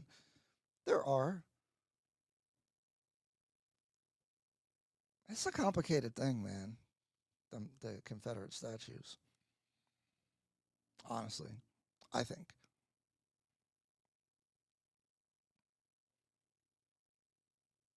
You just want to tear them down? I don't know. I think that sounds good on its face, but you got to think about it deeper than just that aspect of it. Great discussion. You're describing is super modernity, technological development produces uniform non-places, spaces like airports, shopping malls, motorways look and feel the same everywhere. Yeah. That is see, this is down. The U.S. is very efficiency based. I've seen architects talk about this, and it's been a big pet peeve. Even in home ownership, everyone just paints their house gray and does all these like things that will make your house worth more money or maintain the value, so that when you go to resell the house, you'll get the most money possible, rather than personalizing the house So when you walk in someone's house, like it doesn't even say them, it could be anyone's house. It has no culture, it has nothing. It doesn't have any personality to it. And it's an American concept, sort of, where like you're always thinking about your resale value, money, money, money, money, money. But like it lacks, yeah, it's a non-place. Like where's the, like, houses, like there's, you know, when you look at old buildings, even in Europe or whatever, like people chiseled gargoyles out of stone on these buildings. They put like culture, like someone had to do that.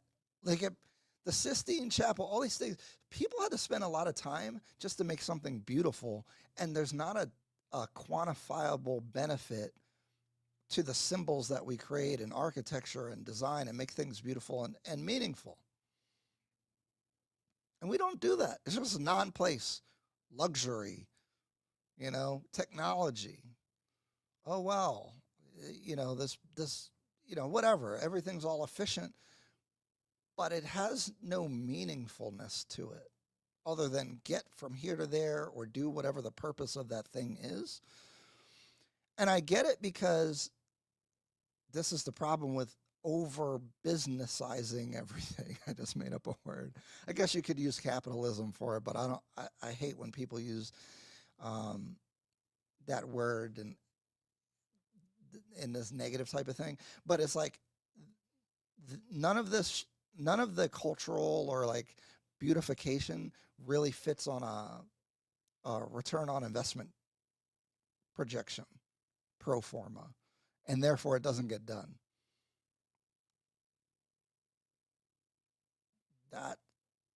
That's, and you know, I don't want to take it too far, but I don't know what happens first, is the chicken or the egg with that, but people have it, there's a lack of culture and grounding and humanity in the US, and it's weird that it's reflected in our spaces. Everything looks the same because it's just there to perform whatever task that it needs to perform, but there's no mindful or meaningfulness to the things or places, which is manifested in the actual architecture and interior design. It's a big pet peeve of mine as someone that, you know, if you look at my house or even like you see like kind of how my apartment in Kenya was decorated, there's some, like, I try to put some thought and meaningfulness behind it. Obviously, the wall art and certain things I have is kind of like industrial, but I was going to replace those things for more meaningful art and symbolism and plants and all that kind of stuff over time. It's actually a thing. It's a minor thing, but it goes deep. Which is why this channel will never get a whole bunch of viewers, because that's a very nuanced point. And again, member bringing up this point, what an incredible comment, because yes, and you've described it perfectly.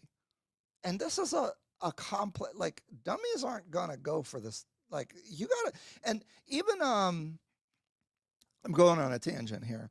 Even on my Ken Ganda reaction, I had to clip it, but it had to be clipped in its entirety because the context of everything preceding what I said from the other thing matters. And in this whole world of YouTube and algorithms and like getting clicks, I know if it was clipped in a different way, it could probably do better, but I refuse to do that because the context matters. And eventually, I'll probably bump into O'Shea or end up collaborating on something. And I don't want to be talking about people crazy.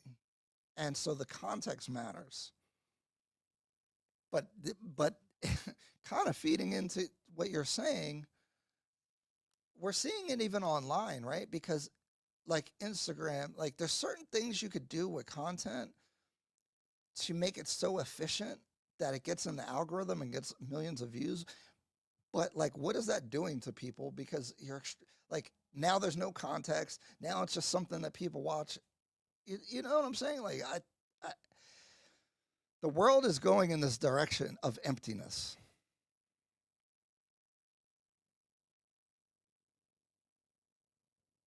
I don't know. Does that make sense? Because, I'm just talking into a mic and a screen, so, and so you hear, like, I don't know. And we're doing it live. I don't know. It's just thoughts I've been having.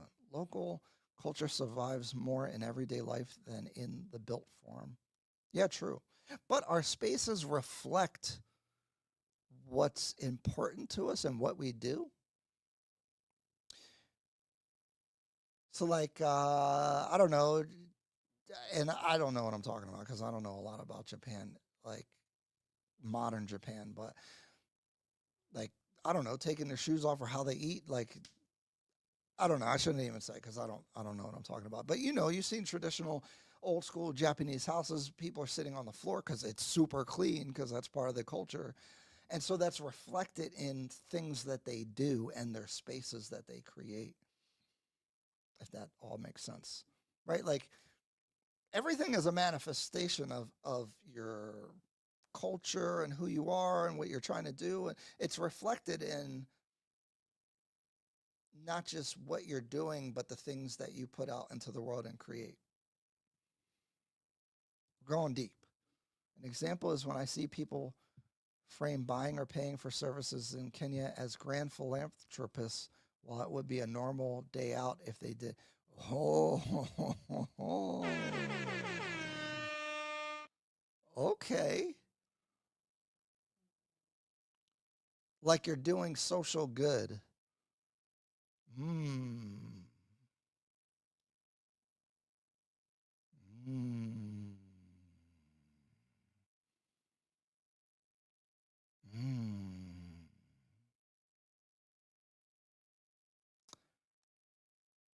Have to.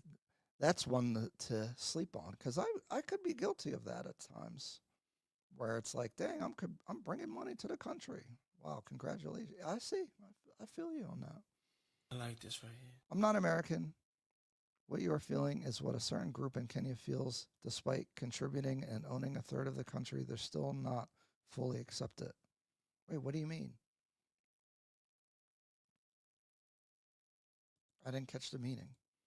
I was saying Black Americans understand how Africa can still have colonial markers like Lake Victoria. Oh, got it. I like this right here. Got it.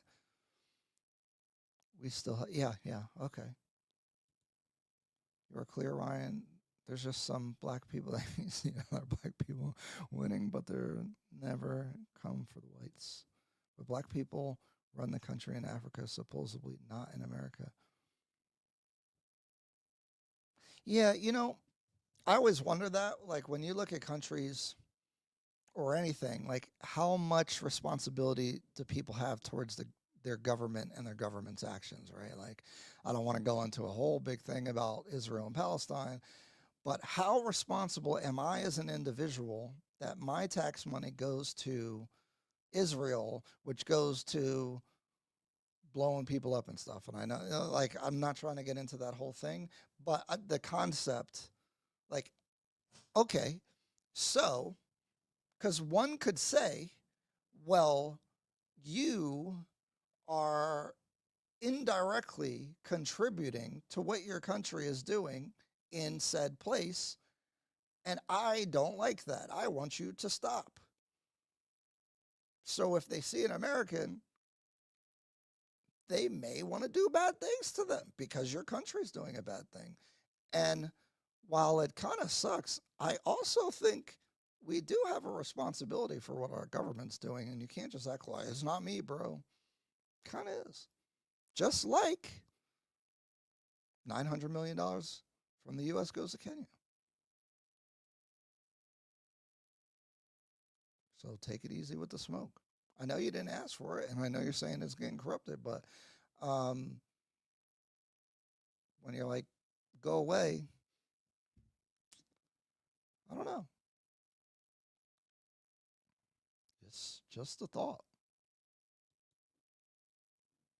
Dang, we're hot on this topic, but I'm tired and hungry.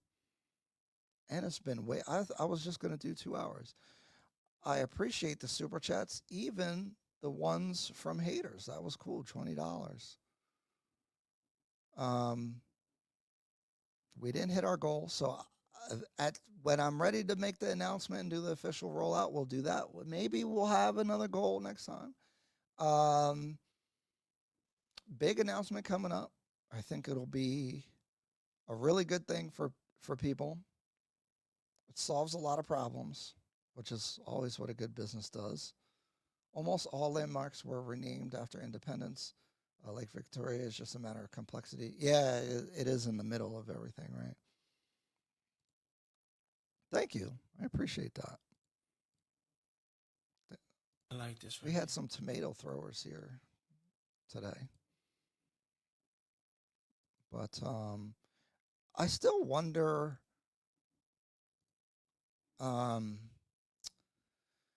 where that energy comes from. You know, I do wonder. I do. But it's been a good show. I appreciate the chat. We've had a good dialogue. I think that last bonus topic was pretty cool. I'm telling you, I walk around just having weird thoughts about these things. So it was cool to talk about it with you guys, although it's always dangerous. I wonder on the next live if we'll cover why black countries will never develop, according to Frank Zanu. I would like to talk to that guy. It seems really interesting. Are we adult enough to handle it? Will I say something wrong and piss everybody off? I really don't want to do that. That's why these topics, I try to be really careful about, and I try to keep it super respectful on all sides. But I'm not above making some errors, Kenyans are spooked by all the foreign attention. Brits, Euros, Chinese, Americans all want a piece. Like, why is J.D. Vance coming to Kenya? We don't have a South Africa's minerals. I understand being spooked for sure. I got to give your president some credit, and I know this is going to be unpopular. He has navigated the international scene very well, I think. Because he's balanced the relationship between U.S. and China very well, because, the U.S. is trying to pull your country one way, and then I don't know what China tries to do, but the influences between the two countries is good. Again, I don't support everything the U.S. is trying to do. Like, I don't know why the U.S. wants to make everyone gay. Why do they come to Africa and try to make everyone support gay? Uganda was like, heck no.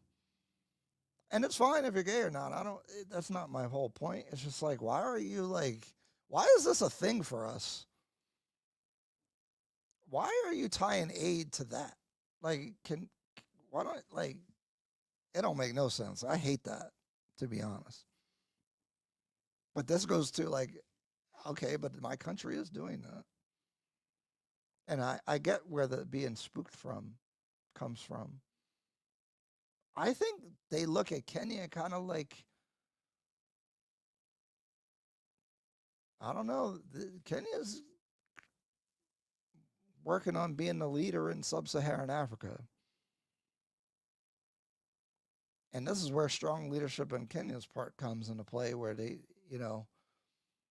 hopefully the leadership in Kenya keeps Kenyans first from these outside interests, Oh, C. Griffin, you made it.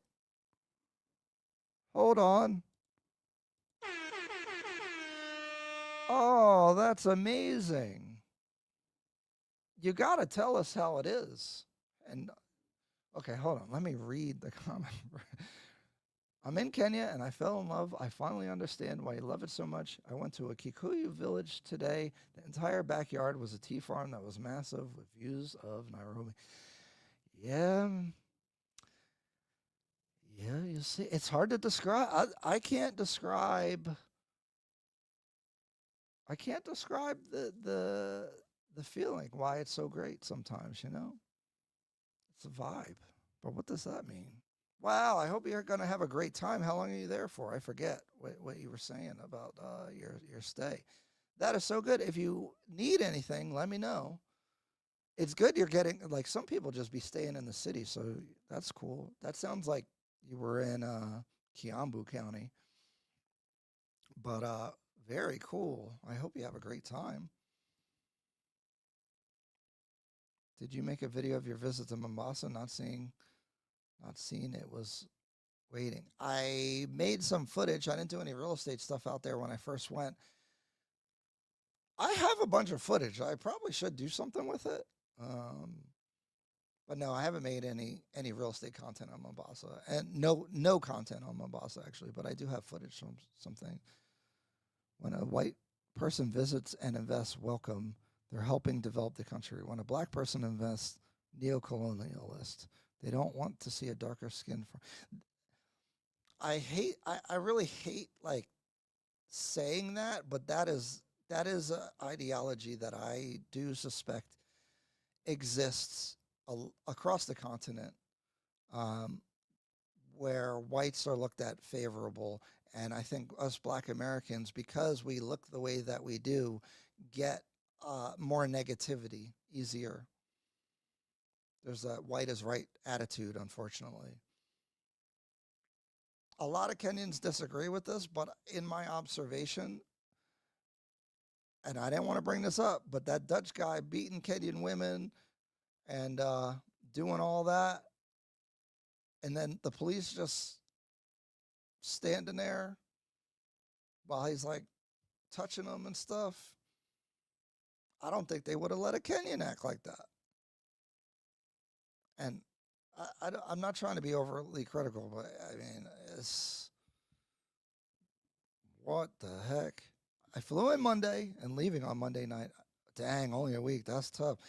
I cannot believe I now have a Kenyan flying. They spoiled me. I doubt Ghana leaves this type of impression on me. I'm flying. Oh, dang, you're doing Kenya to Ghana. That's going to be crazy. Let us know, because I don't think Ghana got it. Like, I think, but maybe, like, I don't know. A week is not that long, so I think there's probably enough stuff to keep you, just kind of depends. Do you think I need a lawyer to open bank account and visa, etc.? I don't know what relationship. Dang, Ethiopia is not part of the EAC. I think you will, but FKC legal. I would talk to them about that, because I think EAC countries, East African Community countries, don't need that. But you technically need like a work permit or something if you go into the bank by yourself and try to open a bank account. For the visa, Ethiopians need a visa to go. I don't think you need a visa, but I could be wrong. Don't just show up because Ryan said that. I'm not sure. I really only know from the US perspective. I think some things can be different on the continent. So I'm not really sure. But FKC Legal can help you with those questions. Because I'm not sure about any of that for Ethiopia. I know, like, if you're from Uganda or Tanzania, there's a lot of things that you don't need, and Rwanda and such. I agree the president has not had it easy, but against many odds navigating through decisions. Hope more Kenyans realize that regardless, they will see what happens in the economy. My issue is that he keeps adding taxes, but then they keep spending. Like, if you're trying to bring the debt down, and I know he wants to develop stuff, and then, I think he needs something to show for like his time with the road projects and all that kind of stuff. But it's like he's doing a lot at the same time. And this is a problem in the US too, right? Like, it's not really sexy to be like, okay, I cut our deficit by this much, but I cut these programs, I cut this and I cut that. Like that's not a very attractive pitch. Which Kenya has GDP to debt ratio less than the United States, which is a good thing, by the way. you know,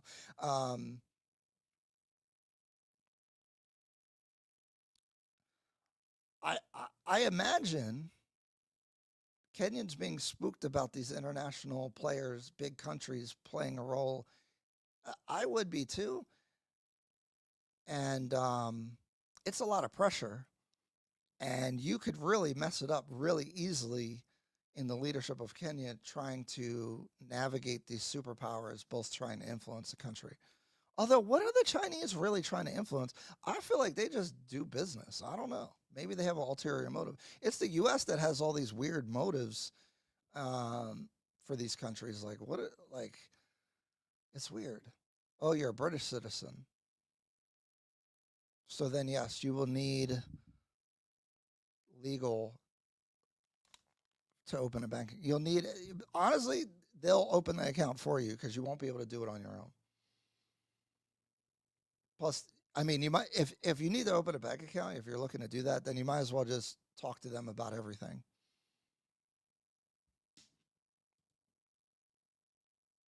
Sufficient. Hard disagree. Kenyans have smoke for the whites too. You just don't see it because the Europeans. I mean, that's the argument I hear, but I don't know. They didn't have smoke for that Dutch guy in that video.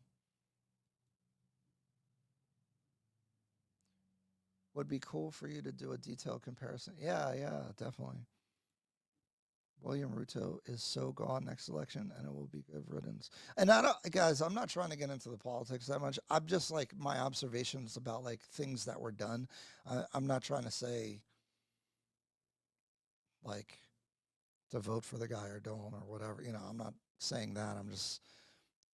I have seen how that particular thing has been handled, and I imagine it is very challenging between all the superpowers, and it seems to be managed well when easily it could be bad, because I remember I think Ruto met with some Chinese delegation, and then the U.S. had a strongly worded letter like, you better not be doing too much with China.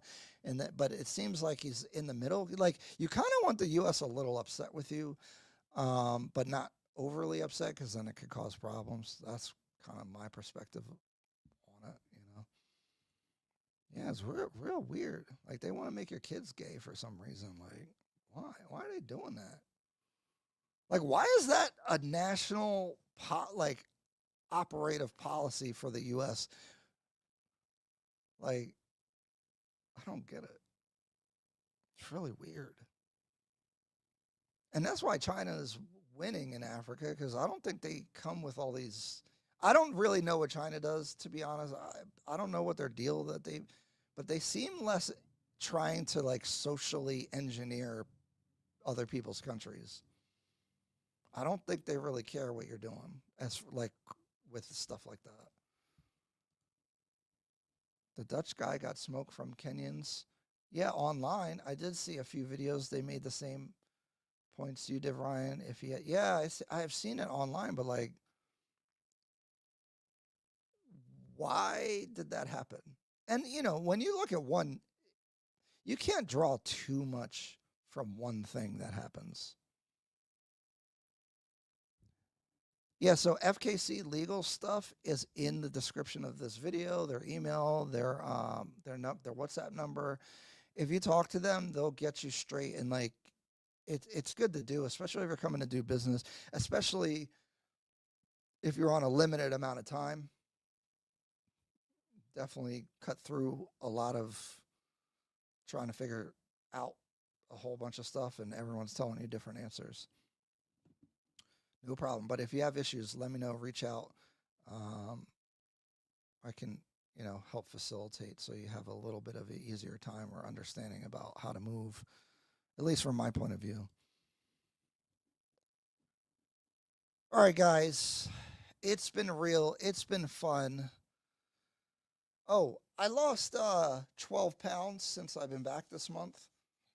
And people are like, well, the food's better and healthier out there, right? So how do you gain weight? You eat a lot and you go out a lot because that's the vibes and the food is good. And there's lots of things to do.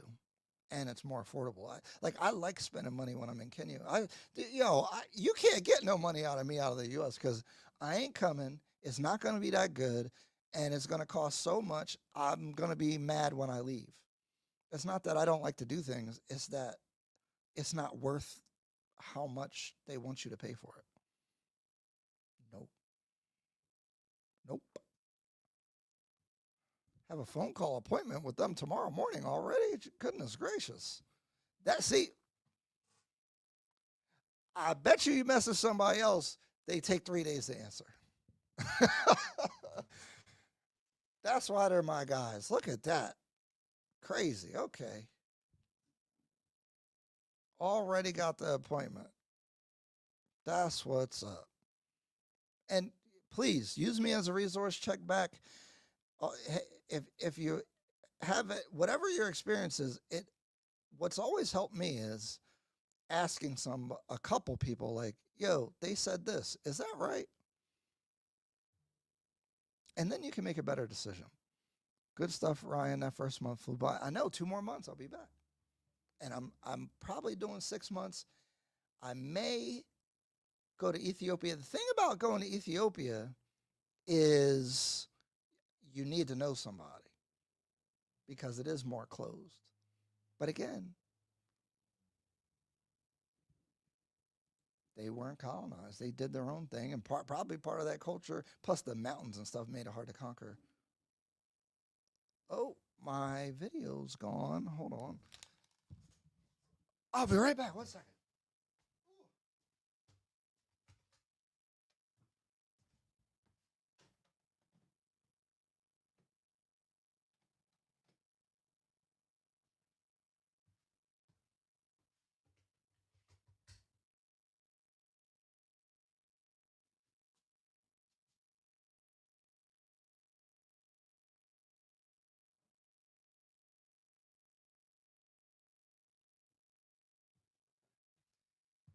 I have to give you guys a proper goodbye, even though my white balance is off. Yeah, that first month did fly by. Ethiopia or Cape Town, South Africa will be part of that trip in the planning. I also have to do the coast tour. I'm going to link up with some real estate people out there. Many people ask about the coast. I'm going to be expanding the content into more businesses and such. There's an avocado farmer that I've been talking to and some other businesses. Actually, there's a company that makes tequila, but you can't call it tequila because it's not made in Mexico, but it's made from the sisal plant, aka agave plant. Want to check them out. There's the guy who bought the soccer team. That's what I was going to talk to you guys about. Oh my goodness. There's a guy who bought a soccer team out there, is like, now he got them an apartment, doing incredible things, amazing. I wanted to do that. Before he even made a video and started doing it, it was in my list of things, but I had a different idea about how I was going to do everything. Going to check him out. What else are we going to do when we come back? More road trips, more exploration, going to different places. Hopefully can do Kisumu. Big business announcement that I'm going to be doing out there. So that's all in the future. Yes, now I know you know. There's an American YouTuber, Princess Living Free, and her Ethiopian husband might be a good connection. Oh, okay. Yo, I'm real skeptical of internet people. Is that weird as an internet person now of myself? That's a weird, and then how do you talk to somebody? I don't know. It's weird. But yeah, that I need to find the right Ethiopian connect. But I'll be traveling somewhere outside of Kenya on the continent on my next trip, very likely. I'm trying to get 6 months. I got to figure out what I'm going to do with my dogs. I may bring them with me. I need a service. They're old. One of my dogs has recently gone deaf. He can't hear, like 90% gone. He can kind of hear sometimes. I don't know if he's going to pass like the physical that you got to do. I don't know. So that's the one thing that's holding me back on time. But lots of exciting things, lots of big announcements coming up. I appreciate you guys for listening, watching, participating. I really appreciate the encouragement. You see, it's getting dark outside already. This is why I got to go. It gets cold. It gets dark. It's only 5 p.m. Getting dark. And the time shifts an hour. They're about business and professional. I like that. But that's the future of the channel. That's what's going on. Thanks, guys. I appreciate it. Thanks for some of the super chats. Thanks for the motivation. Thanks for the support and kind words. Thanks for the participation from everybody. I like to help, so don't go and crash out and do stuff on your own. Like, send me a message before you do something, please. I'll save you from many problems. All right, see ya. Have a nice rest of your Sunday.